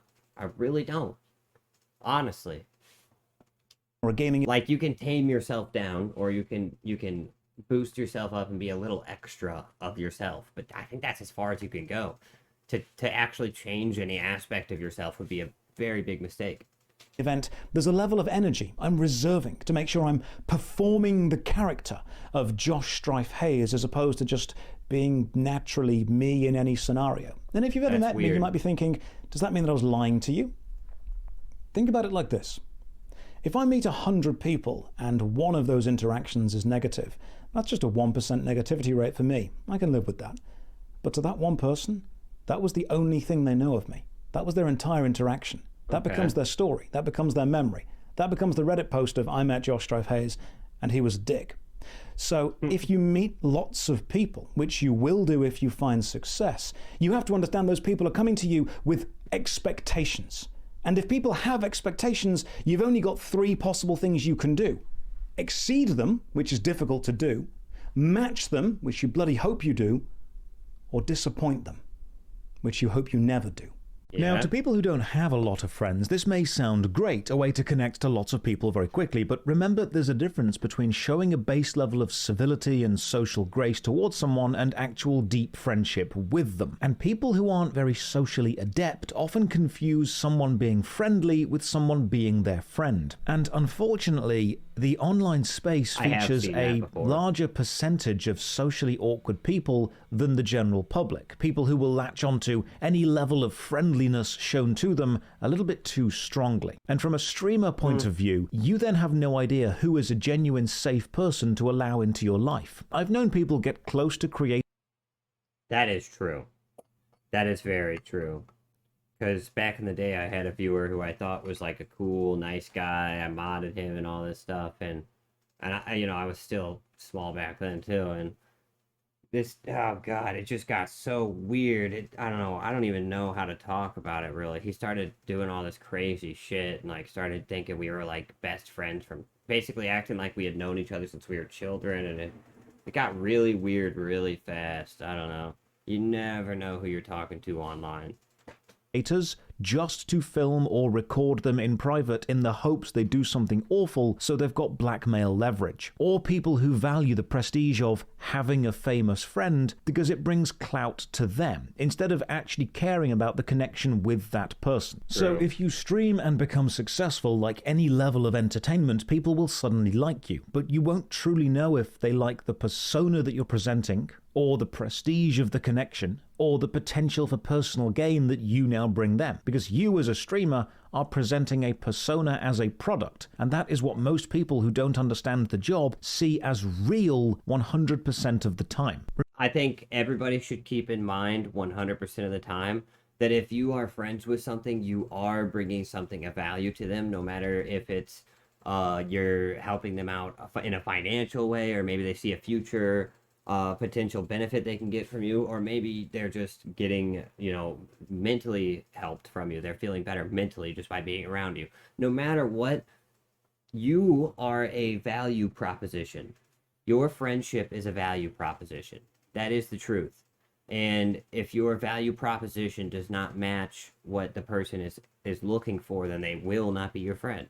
So always keep in mind that friendship comes at a price. Friendship isn't free. It just doesn't have to cost, if that makes sense. Remember, there are people who genuinely dislike the actor Jack Gleeson because of his portrayal of Joffrey on Game of Thrones. Now, True. it was an excellent acting performance, but people do struggle to separate the acting performance from the actor themselves. And with live streaming, while again you are not lying, you do not know which audience members are able to separate you as an actual real human being from you as the persona they have built up of you in their mind. Now, one of the most common ways to reduce the mental load of streaming is to co-stream or duo stream. Have a Yeah, friend feel it. on your own stream, play games with friends, have them on voice chat. Twitch even has a collaborate feature where you can share live stream chats. And this is something I see newer streamers fall back on a lot without realizing that Twitch is a performance, and bringing someone else onto your performance is... I really don't like the way he's taking this. I don't think he got the right idea out of this at all. He made him quit acting for performing too good. Yeah, no, for real, with that Joffrey shit, like, that's the way I see. If I hate a character, if I look at a person's face and I hate them, then that means the actor did an amazing job. Like with Joffrey. Joffrey, God, what a great character to hate. And honestly, the argument can be made that as soon as Joffrey died, that the show went downhill. Like, he was the driving force behind the actual show's, like, tenseness and everything. Like, he was what made the show good. And as soon as he was gone, like, it didn't start immediately, but things started to go downhill as soon as he left. risky. Much like bringing an untrained actor onto an improv theatre show, you don't know the quality that you're now adding. There are a lot of small streams which... Now, there are also the other end of it, of people who hate a movie so much, like the first Star Wars Episode 1, The Phantom Menace, that the kid who played Anakin literally quit acting forever after just playing Anakin, and, like, ended up being, like, I don't know, I'm pretty sure he became, like, a crazy drug addict or something and went to jail. But, yeah. Are just a group of mates playing together. And that's fun to do, but it's not always fun to watch, especially if you as an audience member aren't part of the friendship group. You're dealing with different microphone qualities, different senses of humor, different volumes, sometimes very little chemistry between the players as performers. And as a viewer, if you ever watched your favorite streamer try to collaborate with other streamers and the vibes just don't match, you don't know who's going to talk when, they don't play the same way, you know how much that can kill the energy of a stream. True. As fun as it... That's why I really like streaming with my buddy Power Crawdad. He's not only good at, like, kind of giving each other the space to talk, and, like, I'm not as good at it as he is, actually, at that, but he's actively watching the stream and engaging with it when it happens, and I never even asked him to do that. I don't ask any of my friends to do that. He just does it, which is why he's one of my favorite people to stream and to game with. It can be to watch a large number of successful streamers play a game together, it can often descend into noisy chaos. And while some viewers love noisy chaos... That's one dude, by the way. I gotta give props to him. Shout out to Power Crawdad real quick. That dude has been the most supportive of my stream out of all of my real friends by far. And kind of just has always supported my creative endeavors. One of the smartest, nicest guys I've ever met. He's married, don't get any ideas. But shout out Power Crawdad.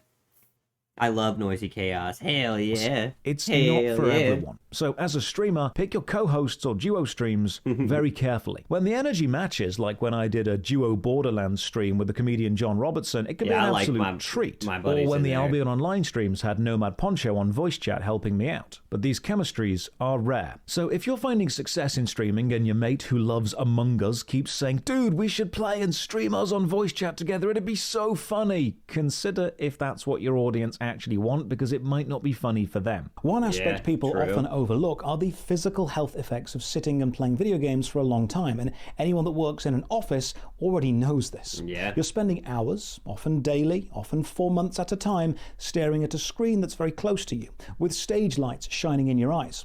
For the first few weeks of doing this, I kept getting headaches, which progressed into migraines, and eventually I started getting rings of blurred vision in my eyes, which grew over time, and I couldn't read the text on the screen. Yeah, that happens. And I realized it was from a ring light physically burning into my eyes, which is why I started streaming with sunglasses on. Well, I had to go. I don't use a ring light at all, but it's just kind of over the time of the day. you do eventually just kind of get the fuzz.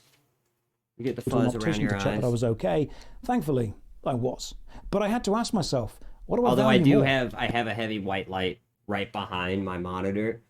Like if you think that the lighting is bad on my eyes and lips now, you should see it without the light setup I have. But it does kind of shine right into my eyeballs, so I do feel them. Being lit well or long-term eye health? Now, gaming chairs are popular. Hell, I've got one. It's a Warhammer one. It's cool, but it's not the kind of chair specifically designed for maximum comfort over a long period of time. You'll find this with a lot of the gaming or content creation aesthetic. What looks cool doesn't always serve the most practical purpose. Streaming then means you're inside. Yeah, like the chair I have right now, this fucking piece of shit, the back goes up and then arches backwards and then goes up farther. Why would I ever want to sit in a chair that does that? From sunlight, crazy. not being super mobile, and often not drinking enough water. Now, these aren't new Telling me to do. problems. No, that's a mistake. Don't drink water. Water's gross. It's disgusting. It has no flavor. Drink soda and energy drinks. Sometimes coffee. This guy's crazy. Don't drink water. No, the Warhammer chair was the tight. detriments of a It looks sedentary sick. lifestyle. But one of the health factors streamers overlook often is nutrition, because gaming or geek culture glorifies certain unhealthy foods. So if you're streaming, you're embedded in streaming culture, and that glorifies chocolates, sweets, and snacks. Sam Wilder has a great video where he I don't know if you kind of fall into that habit. I think that's on you, because straight up for me, like you guys see it all the time. I'll literally, I spit my water out. Let me get some Pepsi. Hell yeah, that's what I'm talking about. But there's like, you guys see me all the time. I'll be like eating, and I'm not eating chocolate and chips most of the time. What I'm eating is a piece of fried chicken, a fucking some macaroni, some eggs and toast. You know, I don't know what this guy's talking about. I think that's a you thing, Josh Strife is for real, not a me thing, not an us thing. eats content creator promoted food. It's pretty interesting. Go and buy some gamer subs. Use code Josh for 10% off. Oh my god. In fact, that's a great segue to talk about money. So let's talk about money. One of the most common comments I kept seeing was bros switched from YouTube to Twitch because it is easier and makes more money. And let me just dispel this myth in relation to me immediately, because no, it's not. And no, it doesn't. Now, different creators will have different processes. My streams, I try to keep really high energy, reading as many messages as I can, responding as much as I can, while still playing whatever game I am to what I hope is an acceptable level. This means I'm often talking non-stop for 5 to 8 hours while also trying to read the text in the game or react to whatever's happening. From a purely energy-given point of view, the hours spent streaming, at least for me, were much more mentally draining and physically straining on my voice than sitting and editing and making a YouTube. Actually, I will say, out of everything I've ever tried to do in my life, streaming, and this is going to sound stupid as hell, streaming is the most demanding job I've ever done. I was a roofer, I was a farmer, I was all kinds of different shit. A pizza man, I've done all kinds of shit. And streaming has been the most energy draining thing I've ever done in my life. Agree, yeah, it's a lot. It's actually, it is a lot, honestly. Video. And the income from 3.5 months of what I would consider very successful Twitch streams was similar to around 2 months of YouTube ad revenue alone, not counting sponsored videos. And that's not taking into account the passive income from older videos or the boosts that older videos get when you put a newer one out.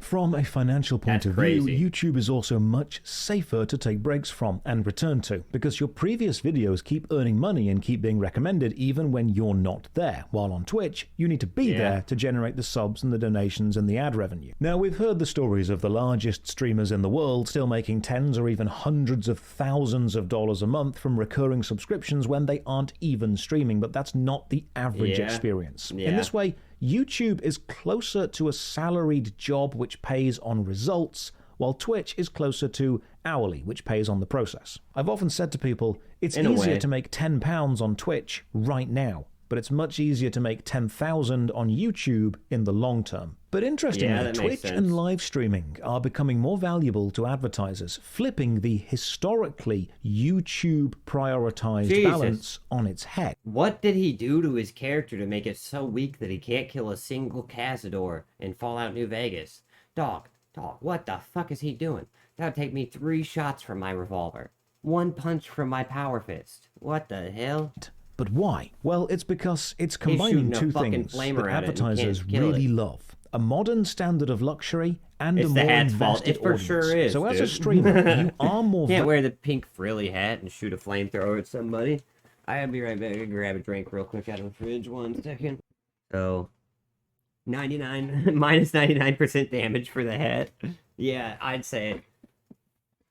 valuable, but you need to understand the weighted risks clothing. of both gaining and then extracting that value. First, the luxury thing. This is Rory Sutherland. He's an advertising executive and gives some fantastic talks on the nature of advertising and Hello, our Rory. relationship as people toward any level of a marketing campaign. I find what he talks about fascinating. And he spoke recently on the changing standards of the word luxury in modern society. Don't worry, this is going somewhere. Basically, what luxury is changes with the times. And luxury is often focused on rarity. Something is more luxurious the fewer people have it. The limitation is part of the experience. And historically, luxury was connected to material wealth and shows of excess because fewer people had access to that. Supercars, fancy dinners, lots of holidays to nice places, wearing lots of nice clothes. But that has changed because people can now just rent the supercar or the private jet for a photo shoot. They can hire the clothes, which means the optics of having those things simply isn't as rare. So what is becoming rarer is genuine human-to-human connection. How many times have you called up a customer support network and had to listen to a pre-recorded message or talk to an AI chatbot online before you get to a human? How many times have you been into a high street brick-and-mortar store or your bank and been told,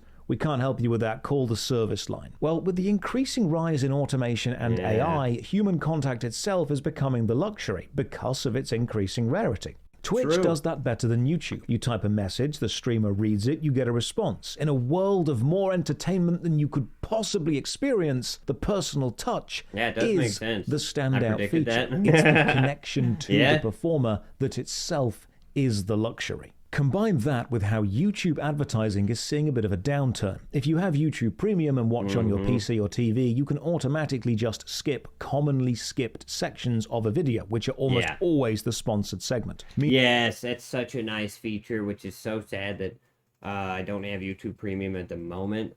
Because even though I watch YouTube with a blocker, you know, because I'm not a fucking maniac, but I still I can't do the auto skip forward feature, and I love that feature. Company that will keep humans will boom. Yes, I think that a lot of these companies are already learning their lesson with the whole AI taking over the workplace thing. That it's not really working out very well for them in the long term. Like that one company that accidentally spent $500 million on AI because they forgot to put caps on it. AI is far too expensive for what it can do right now. And what it can do is, like, what one human and one AI can do together can outmatch what 5 people could do. It could beat them, for sure. But it doesn't mean it always will. And you're more likely to have the guy in charge, that one guy in charge of the AI, that just is not really giving a shit. He just doesn't really care that much, and he's not trying that hard. You're very unlikely to find the dude who actually cares hard enough to make sure that the AI is working well and shipping good code. You're more likely to have the people like at Google who were using the high-end enterprise AI that they had to search what the weather was going to be the next day. Meaning companies are paying for a 30, 60, or 90-second ad spot which are just being skipped through, and fully sponsored videos see lower than average view counts historically, due to most viewers not wanting to watch what they consider to be a full-length advert. But Twitch streams are there as background noise, and as long as the streamer is popular enough to have people watching them, they will be watched regardless. Daily viewers aren't going to turn their comfort background noise off just because the stream is now sponsored. If you have a specific problem, you are doomed if you have only AI help. Yeah, because then it would, especially if it's a new problem. If it's a new problem, AI is not going to be able to work it out most of the time. An old problem, maybe, sure, for sure, with the right curator. The problem is when you hire people at a company, though, you're sifting through this shit.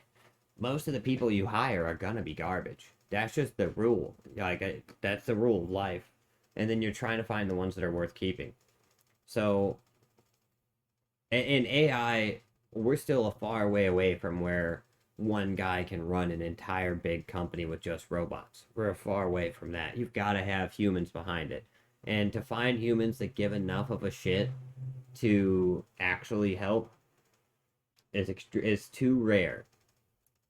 It's too rare to put humans in charge of these AI. It's a better idea to just have 9 people who are essentially not very useful or useless, and then one guy who works hard, rather than 9 people who are essentially useless and one guy who works hard, but then those 9 people who are essentially useless are working with an AI and they just don't care. So they're shipping bad code and they're doing all kinds of bad shit.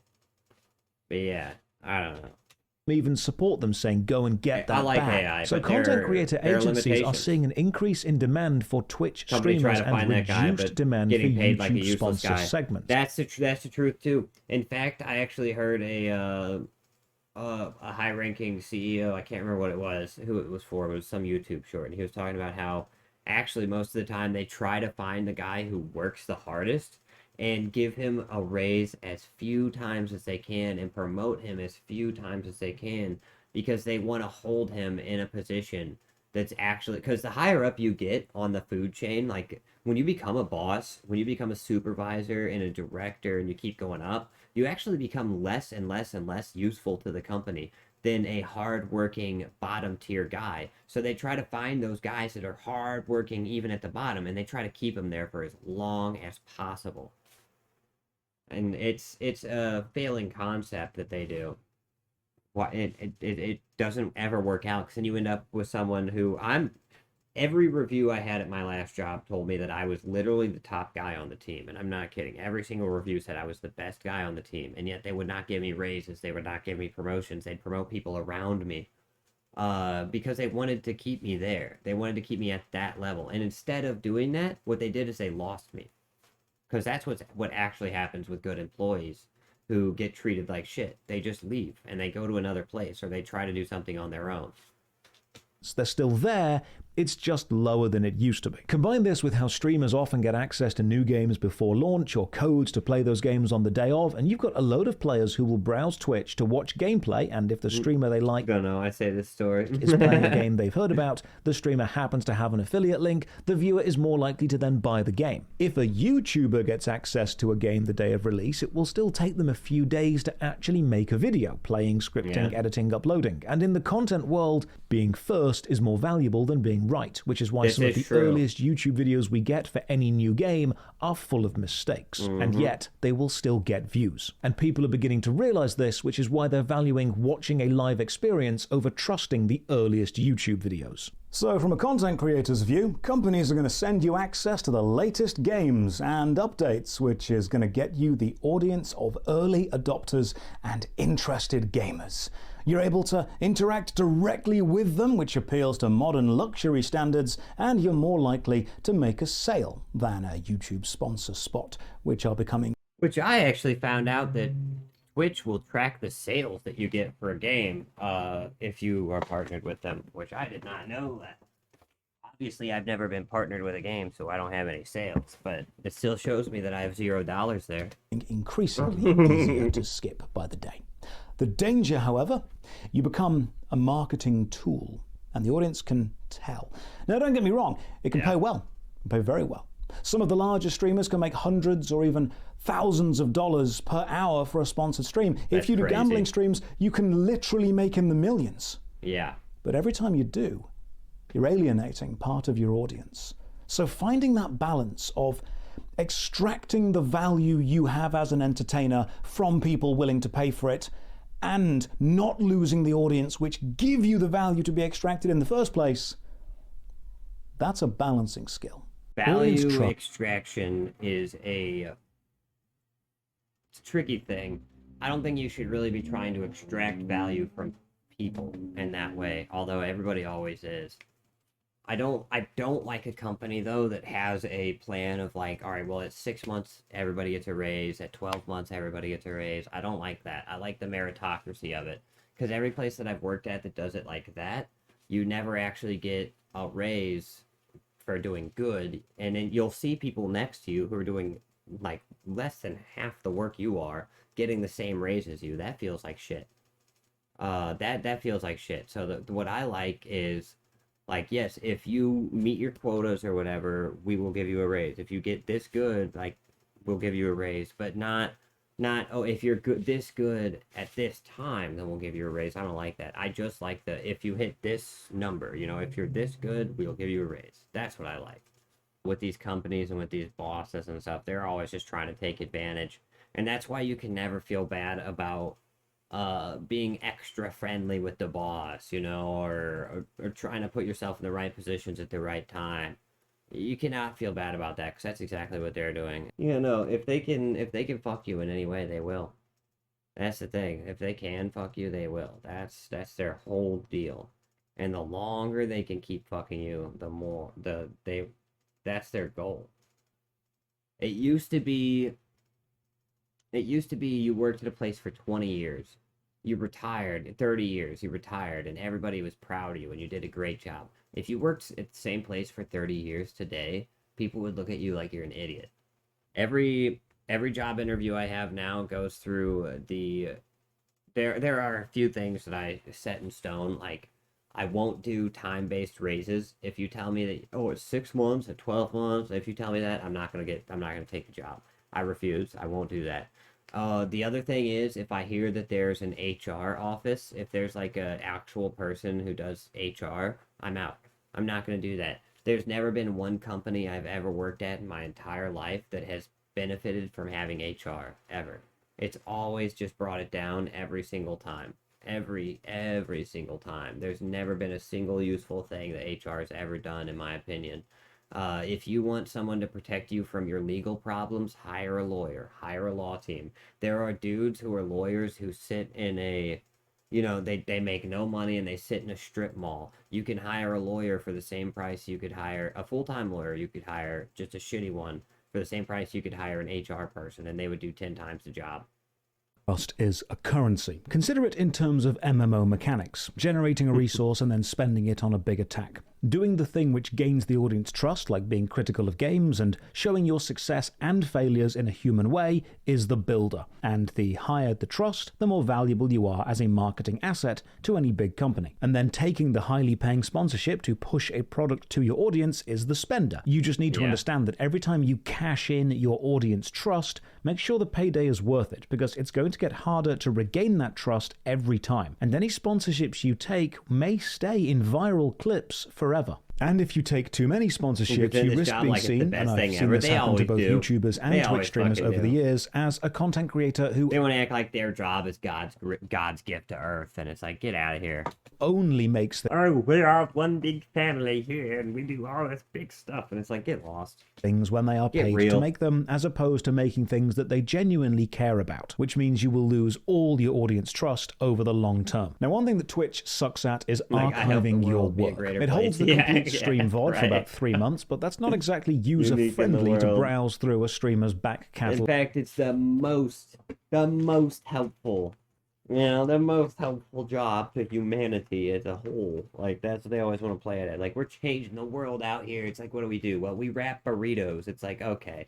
All right, buddy. Of videos, and highlighted clips can last a bit longer, but again, it's not a user-friendly experience to click through a streamer's clips. That's why all of my complete stream VODs have been archived on the Josh Strife Replays YouTube channel. Now, many of you tell me that you want to catch up on the Twitch VODs, but it's easier to do this through the YouTube channel. The Josh Strife Says clip channel is another example of how short-form content of live streams are best delivered to a wider audience through a non-live stream focused service. And that wider audience reach that these clips have generated matters, because a lot of what happens on stream is an in-joke and it needs context. And these clips allow people to get that context without sitting through a 7-hour stream. But if you are there for the 7-hour stream, one of the most amazing things you can see is the birth of an in-joke, which sometimes spreads beyond the stream itself and becomes a meme. Take one example of the loop. The loop became one of the most popular in-jokes, and it went like this. This stream is basically a 30-minute loop. If you keep watching, you'll hear me tell the same stories and make the same jokes or same references and same mistakes again and again and again. Like that time I got tongue-tied and said "choculent Chinese meal" by mistake.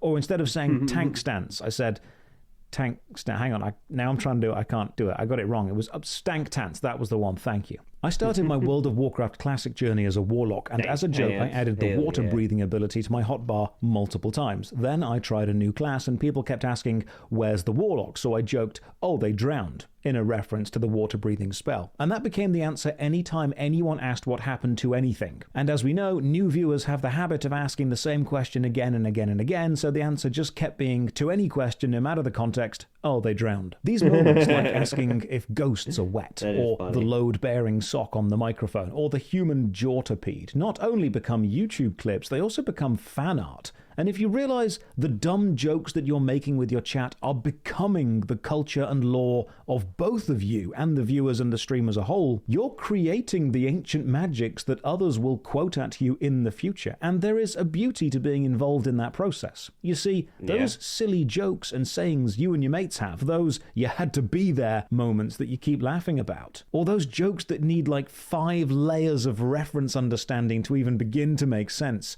Streams have those moments every day, and they are incredible at building up audience trust. They also cement the regular viewers as the keepers of the sacred knowledge because they understand it's a digital shibboleth. He really does talk about streaming and everything like it's just a business, and it is very strange to me. It's very alien to me.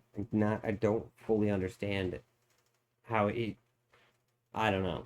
I don't get it. Which rewards those who are involved with deep comedy that you just won't get from a surface level joke. Now, those bonds are what help keep a community together, and you might be thinking, what the hell is a human jawtapede? But don't worry, it drowned. And as funny as the loop was to hear 6 or 7 times an hour, it does highlight a really interesting limitation of live streaming. People watch streamers who tell stories, and a lot of interesting stories come from life experience. If you think back to school, you'll probably remember some of the most interesting and engaging teachers that you had just had more life experience outside of the classroom than some of the newer teachers. And they can draw on that real life experience to engage the class in the lessons they're teaching. I find any entertainer, streamers specifically, are the same. Those who come into streaming after having lived interesting lives can bring those lives as stories into the stream. They say write what you know. And as I kept streaming, what I knew became more and more about the game, or the community of the game, or the viewers in the chat.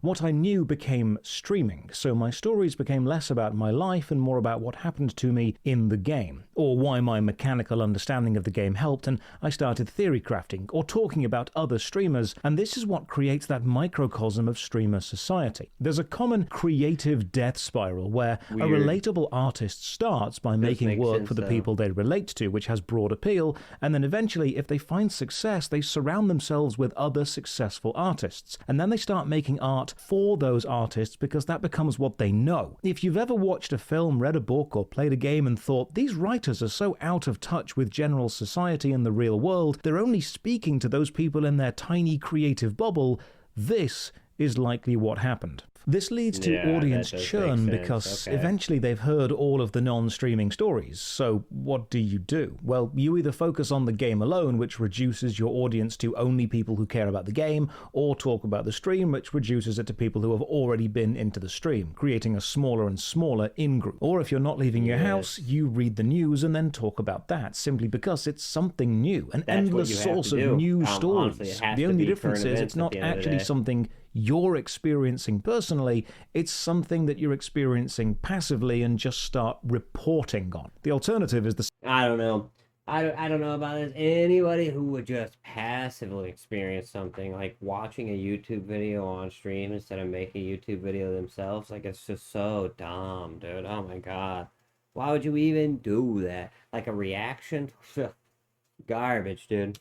same joke again and again and again. The danger of this is because the audience demand new content and you have to comment on new things that you haven't experienced yourself, your opinion may be uninformed, biased, or straight up manipulated by whatever media you got the initial information from. But the allure of must make content is stronger than the ideology of must report responsibly. This ties back into the fifth pillar of streaming, confirmation bias and community belonging. If you run out of things to talk about, which if you stream long enough, you will do. Just talk about things people already agree with. But eventually even this can get repetitive and dull, so instead of thinking about world events you aren't involved in, what if you just create some that you are, such as drama with other streamers? That way you're tapping into the parasocial nature of the connection. And I've seen many streamers start to and then end up relying on creating drama just to keep the audience engaged. But this drama can be incredibly mentally taxing due to its frequency and intensity from people you don't know. And can you, as a streamer, become responsible for the behavior of your community? With full-time streaming, you're moving into a workspace where the audience have naturally filtered themselves through being on Twitch at all to the enfranchised player of a game or your invested fans. So you're dealing with more emotionally invested people from the get-go. And this leads to streamers and audiences doing what workers in most workplaces do, discussing workplace drama, because that's a constantly evolving source of new stories that everyone is at least somewhat involved in, viewer and performer. Except there are differences. Take a normal workplace where your co-workers are Doris from accounting, or Frank who only works the closing shift and never washes the dishes well enough, or Brian who spends half his shift playing phone games and gets away with it because he's the boss's mate. You're probably going to talk to your co-workers about how you think or feel about these people, but it's going to stay very, very localized to just the place that you work and just the shift that knows these people. But once you leave work, the drama kind of dies down. Sure, there might be a group chat you're in or a smaller one that you're not, but the fast food shop halfway across the country doesn't care about your internal staff relationship chart. Classic workplace drama tends to stay somewhat contained to the people directly involved in it. Kind of like high school drama. What happened in your high school is irrelevant to what happened in a high school in another country. And to everyone involved in the drama, the high school drama, the work drama, it is the most important thing in the world because they are the center of their own world and the world is revolving around the drama. But give it time and distance and it dies. A couple of weeks and no one cares anymore. A couple of miles and they never cared in the first place. But with streaming, your workplace is the internet and your co-workers are, to a degree, every other content creator in the world. And if you have a fan base, and they have a fan base, suddenly beef between you two as individuals isn't between you two as individuals. It's between both of your fan bases, your entire communities. It's a war.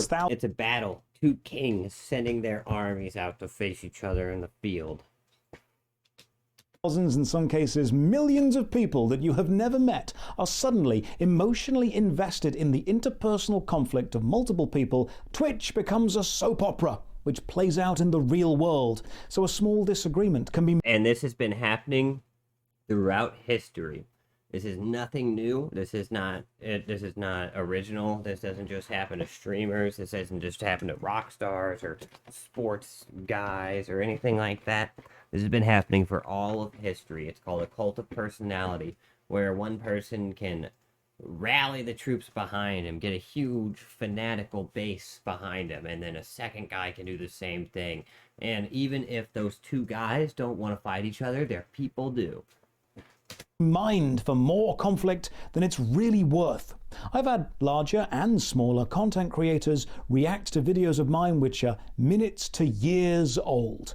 Put simply, Twitch culture can begin to feel like a massive dramatic high school. And you can't opt out of this either, because someone will make a react video about you, or mention you on another stream. And then the cross-pollination of viewer bases begins, and unlike real-world work drama, which tends not to break containment too easily, Twitch drama actively tries to. And then you'll be getting Instagram, like Twitter, Discord, or just old-fashioned email messages from people who have never watched you or interacted with you in any way, letting you know how they feel about you because of hearsay and connected drama to a person they do watch. Anything you say can and will be quoted out of context, and anyone that you spend time with or talk favorably of becomes your team, even if you weren't trying to take sides. Yeah. Everything you do becomes seen through the lens of both performer and character in this real-life play where all the world's a stage. If you are going to be streaming full-time as a job, this means you're not just navigating your own stream. You're also having to balance your reputation amongst other streamers, creators, or, if a moment goes viral, the general public. And if you are friends with, or even connected to in a minute way, someone which the audience decides are now cancelled, you are involved in this drama by proxy, not by choice. True. Now, I'm not saying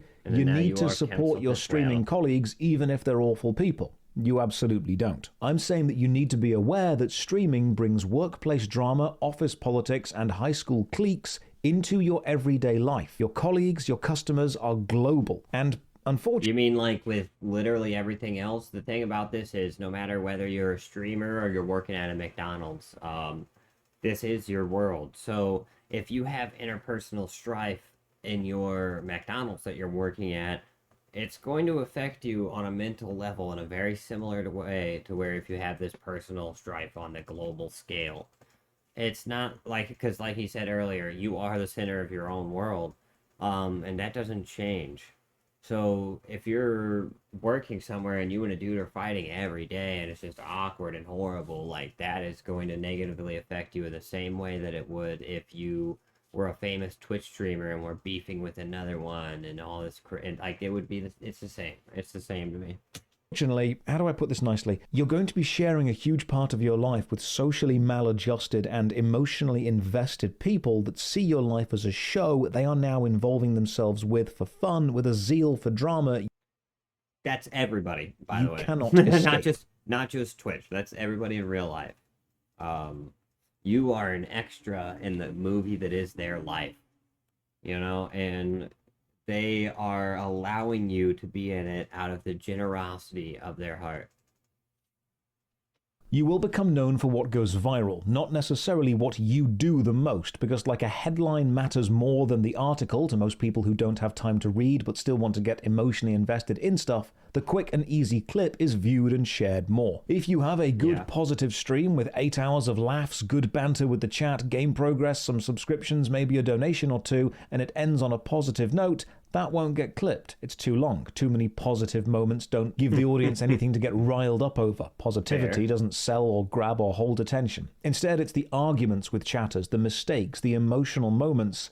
They will get clipped because they will get watched more. Humans react to negativity far stronger than positivity. And that will become the persona that others know you as. The mental image of who you That are is gets a good thing for me because I am a very negative person in general. I'm a doomer, so built up from the most extreme things of what you do because they are the things that travel around the internet faster. I think overall the vast majority of stream time that I put out is relatively positive, but it's the negative bits which do well on YouTube, and people then comment saying every clip they see of me is negative. Therefore, I must be like that all the time, while most people in the stream are just asking if ghosts are wet and laughing at the silly Lalafels in silly little tanks. Unfortunately, streamers do know this, and discoverability, or being found if you're a new streamer, on Twitch is terrible. So having a clip go viral on YouTube or Instagram is probably the best advert you could ever have. Even if it brings hate watchers, they're still watching. This is why so many big streamers are happy to say controversial things, or get into drama, to argue, to be overly negative, to be extreme or reactionary, because those are the moments which will get shared. They will galvanize whichever side empathizes with them the most, and the audience will then be brought in. And in the theater world, we used to say all that matters is bums on seats. Doesn't matter why the audience is there. They can be watching genuinely or ironically. They can be watching with love or hate. Their reason for being there is irrelevant, only that they are. Now on Twitch, that's eyeballs on stream and people writing comments. It's a numbers game to some extent, and a viral clip is a golden ticket. I've had a lot of friends say to me, they really want to get into streaming, but they just want to be like chilled out and relaxed and never That's get into crazy. drama, really Not down to gonna earth. happen. And while I love the sentiment of wanting to do that, I'm sure there's probably an audience out there somewhere, you're then specifically streaming in a way which is designed to never create those emotional viral moments. And so you end up Yep. robbing yourself of a major marketing tool. It's a bit of a paradox that the audience say that they want something that's not dramatic, and then whenever they're given that, leave to go and watch stuff that is dramatic. When you stream, you are trying to entertain. And in the world of entertainment, the only thing worse than being talked about is not being talked about. So you can just focus on the game and ignore the drama, but even then your experience of a game is very different once you click Go Live. Let's touch on one of the most fundamental things. Playing a game for fun on your own is different to streaming a game for content. One is for you, the other is for the audience. Now that's not me saying you can't have fun while streaming. Hopefully you absolutely will be. The audience can definitely tell, but you'll be having a different type of fun, a different experience of the game. And I find this change in experience comes from three major things: attention splitting, audience interaction within the game, and audience interaction outside of the game that is often about the game. So let's break those down. First, attention splitting, or why Twitch streamers seem to suck at games despite literally playing them as a job. Put simply, you've got a limited amount of brain power, Streamer and focusing blindness. it all on one thing can make you thing. kind of good at that thing over time. But when you start juggling 2 or 3 things, you can't give each one 100% of your focus, and each one suffers. When you do that, you are attention splitting. Now, playing a video game when you come home from a long day at work is designed to be a relaxing hobby. But when you are streaming, playing the game is only one of the things you're doing. You're also now reading the Twitch chat. You're reacting to it. And if you're playing with other people in the game, you're reacting to them as well. Actually, the hardest part about streaming for me, to be completely honest, the very hardest part for me is not watching something while I'm playing a video game. That's actually the way hardest part.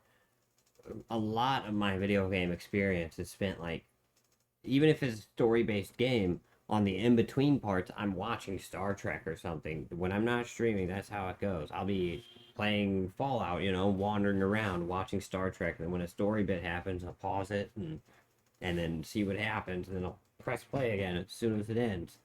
Like, when I played Rocket League, I would have my show on the side while I was playing Rocket League with the sound off. So the actual hardest part of streaming for me, weirdly enough, is actually just not watching a show while I'm doing it.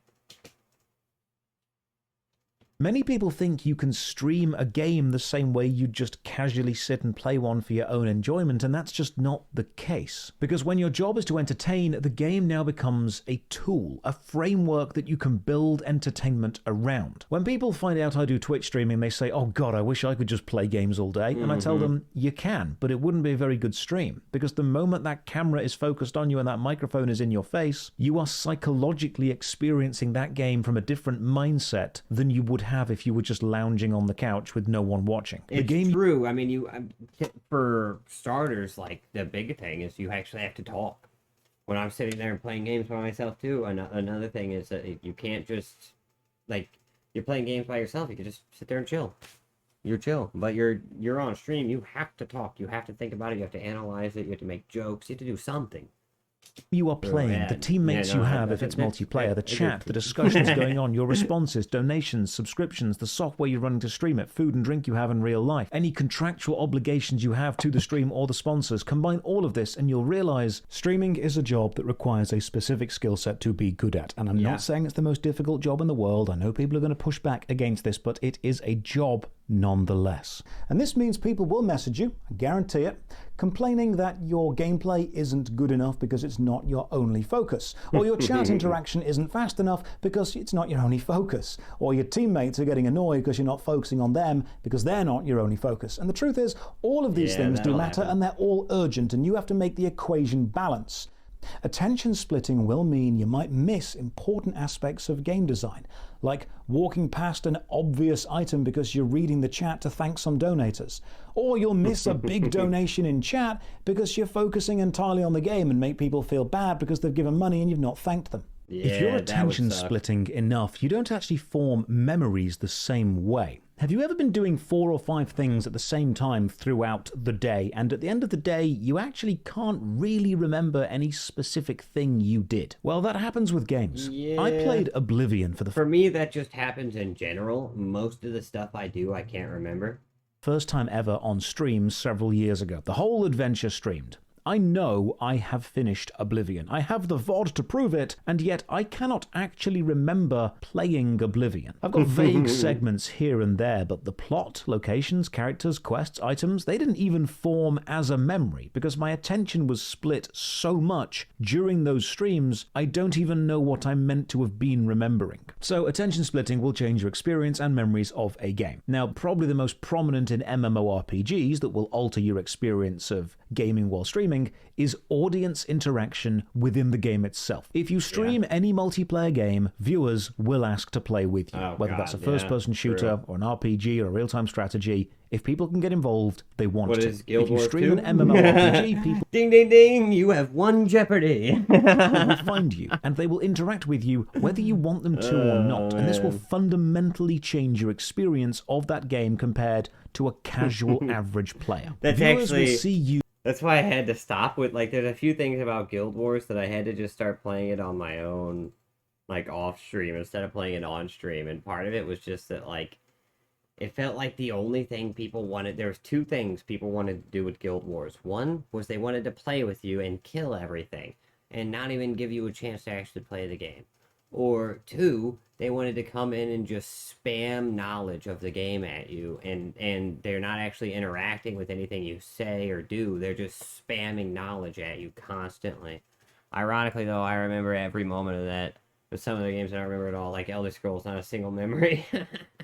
Guild Wars, I don't remember anything that happened in that game story-wise. The story was rough for me. Let me play with you to show you how good I am. Yeah, yeah. Which can be fun, you know, and with like more long-term viewers, that is fun. But the issue is, like, with Guild Wars, for me, specifically Guild Wars, it was, yeah, a lot of the viewers either they wanted to just hop in and show you how good they were, how cool their outfit was, or they wanted to spam their knowledge of the game and they didn't care about anything else. For me, by the way, the game that I played all the way through and I don't remember anything of was Dragon Age Origins. Dragon Age Origins, I played all the way through on stream at one point. I don't remember when. It was a few months ago. I don't remember a single thing that happened in that game. I'm happy for anyone to join and hang out, but outside of streams, I'm very selective. Understand that overcoming adversity and challenge is a core human experience, and good game design is about challenge Although, actually, and friction. in streams, I'm not happy for anyone to join. I don't really feel that. Even inside of the stream, I don't really like I said, if you're a first-time viewer, I probably won't let you play with me. Just because. I've had too many bad experiences where a weirdo hops in and starts doing dumb shit, starts doing weird shit, or just isn't playing fun. That first-time viewers, no, not As the for me. creator TheoryOS said, friction between the player and the game is a balance. Too much and nothing moves. Too little and nothing sticks. Long-time players had to overcome the friction of grinding for items, or grinding killing other players, or learning the mechanics, or killing bosses, maybe struggling to find groups, maybe getting lost within the game, and all those hardships become your memories. They are the friction that you overcome, and while they may have sucked in the moment, overcoming them was what created and cemented your connection to the game. When people watch you stream a game, they don't consider hardship or friction as something to be overcome. They worry it will be a quit moment for the streamer, and so they overcome it for you without realizing they're actually removing the design which made them fall in love with the game in the first place. Imagine, for example, that you really love Dark Souls and you watch your friend play Dark Souls for the first time, and instead of letting them struggle and die on the first boss, you just take the controller off them, finish the boss for them, and hand them the controller back, saying, "Well, wasn't that fun?" No, it wasn't. Now, people will give me any amount of in-game gold or items in MMOs. They'll trade me rare mounts, they'll teleport me around, they'll give me endgame gear, boosts. I've had this happen, and I'm not even a big streamer. I've never been a big streamer. I've had this happen to me where you just get a bunch of random shit from someone who hops in. And at the time, it's really cool. but I actually feel like it actively harms the gameplay experience, like 9 times out of 10. When someone hops in and gives you like a bunch of gold and stuff, the exception being like storage space items, you know, like the bags in Guild Wars. That's an exception to me. But when you hop it, like I'll never play a survival game with a friend that they've been playing in the world for like previously. Like we have to join at the same time because I don't like hopping in and they're like, all right, well here's a suit of armor and a good sword and a gun and here's a mount and let's get on our way. And it's like, dog, I don't know what I'm doing. That's why I nearly always make 2 accounts on things or characters. Yeah, yeah, I get that. Hell yeah. Oh, Buffs boy, help. yeah. If they can, they'll kill enemies for me before they get close. I'll never struggle to find a dungeon group, and that is just, if I'm being honest, a vastly different experience to a normal player. Now, I can just refuse audience gifts and audience help, but often people giving the gifts or giving the help will see that as an insult. And I've had times where I've refused gold or items or mounts or help because I want to experience the game as it was, the way people tell me they have experienced it and am excited to see me experience it. And then I've actually had angry messages saying it's insulting to refuse the gifts or the help they want to give me. They've traveled all this way to give me a present. I need to team up with them because they've paid for the game or a subscription. They see the effort and the energy they have gone to as something that I absolutely need to accept. Because when you are streaming, you are not just streaming. You are the group leader, even if you don't want to be. And now you're managing people's emotions and expectations when they thrust those upon you. Now, this isn't all negative. Of course, there's a positive side. Playing a game with viewers can strengthen the community bond or help ingratiate you into the game's overall community. Sometimes the developers of the game even take notice of big streamers and you become a part of the in-game lore. And there's definitely an advantage to being able to form groups for any content really quickly. Plus, it can lead to some really funny moments. It's not often you'll open a door to a Lalafell in a tank simply saying, I have some demands. Viewers' comic timing can be absolutely golden, but the fact is, the moment you start streaming a game, then your gameplay experience isn't just yours anymore. Your gameplay is now a collaborative performance, and you may not want that bunny girl harem. I don't think I've gotten far enough into Final Fantasy XIV. I have not seen a giant mech following you around, but you've got it, and you're going to have to learn to live with it. Doesn't matter whether it improves the game in the moment or takes you out of it. It is there. Streaming a game you have never played with an audience of people who have played it is similar to watching a film for the first time surrounded by hundreds or thousands of people who have seen that film telling you, pay attention, this is the good bit, for every single scene. And sometimes you have to say to all of them as a collective, just let me watch the film and experience it for myself. And only a few minutes later, someone will whisper, did you see what that character in the background did? Because it was important you noticed to spoil the twist later. But what about streaming single-player games where people can't join you in-game? I never thought about that, but that does happen quite a bit when I'm watching something with a friend. Actually, I was playing Resident Evil 4 for the first time with a buddy who it's like his favorite game of all time. He was watching me play it. And he could not help himself but tell me every single secret and thing and everywhere. And like, oh, dude, did you see that? That's foreshadowing for later. And I'm like, dog, what the fuck are you doing here, buddy? Honestly, with Resident Evil 4, this is going to sound funny. It was too hard. The game was too hard. I'm going to have to go back to it another day when I feel fresher. But god damn, that game was hard. Holy crap. I play a lot of games, and that's one of the hardest games I've played in a long time. Resident Evil 4, the original, by the way, not the remake. I don't know about the remake, but the original, holy shit. That game fucks my balls, dude. I feel called out. I did that with Kamikaze Girls the other night. Oh my god. Game. Well, that takes you to the third thing. They will let you know how they feel in chat. And now even reading the chat becomes an info hazard to both you and every other viewer that hasn't played the game. I have discovered viewers have this paradoxical relationship with watching someone play their favorite game for the first time. They are both incredibly envious that you get to have that pure, unfiltered experience, and also absolutely determined to make sure they ruin it for you by informing you of things that you would only know if you are an experienced player. Slight spoilers in this next section for Mass Effect, both plot. All right, well, that's where we're going to end it right there.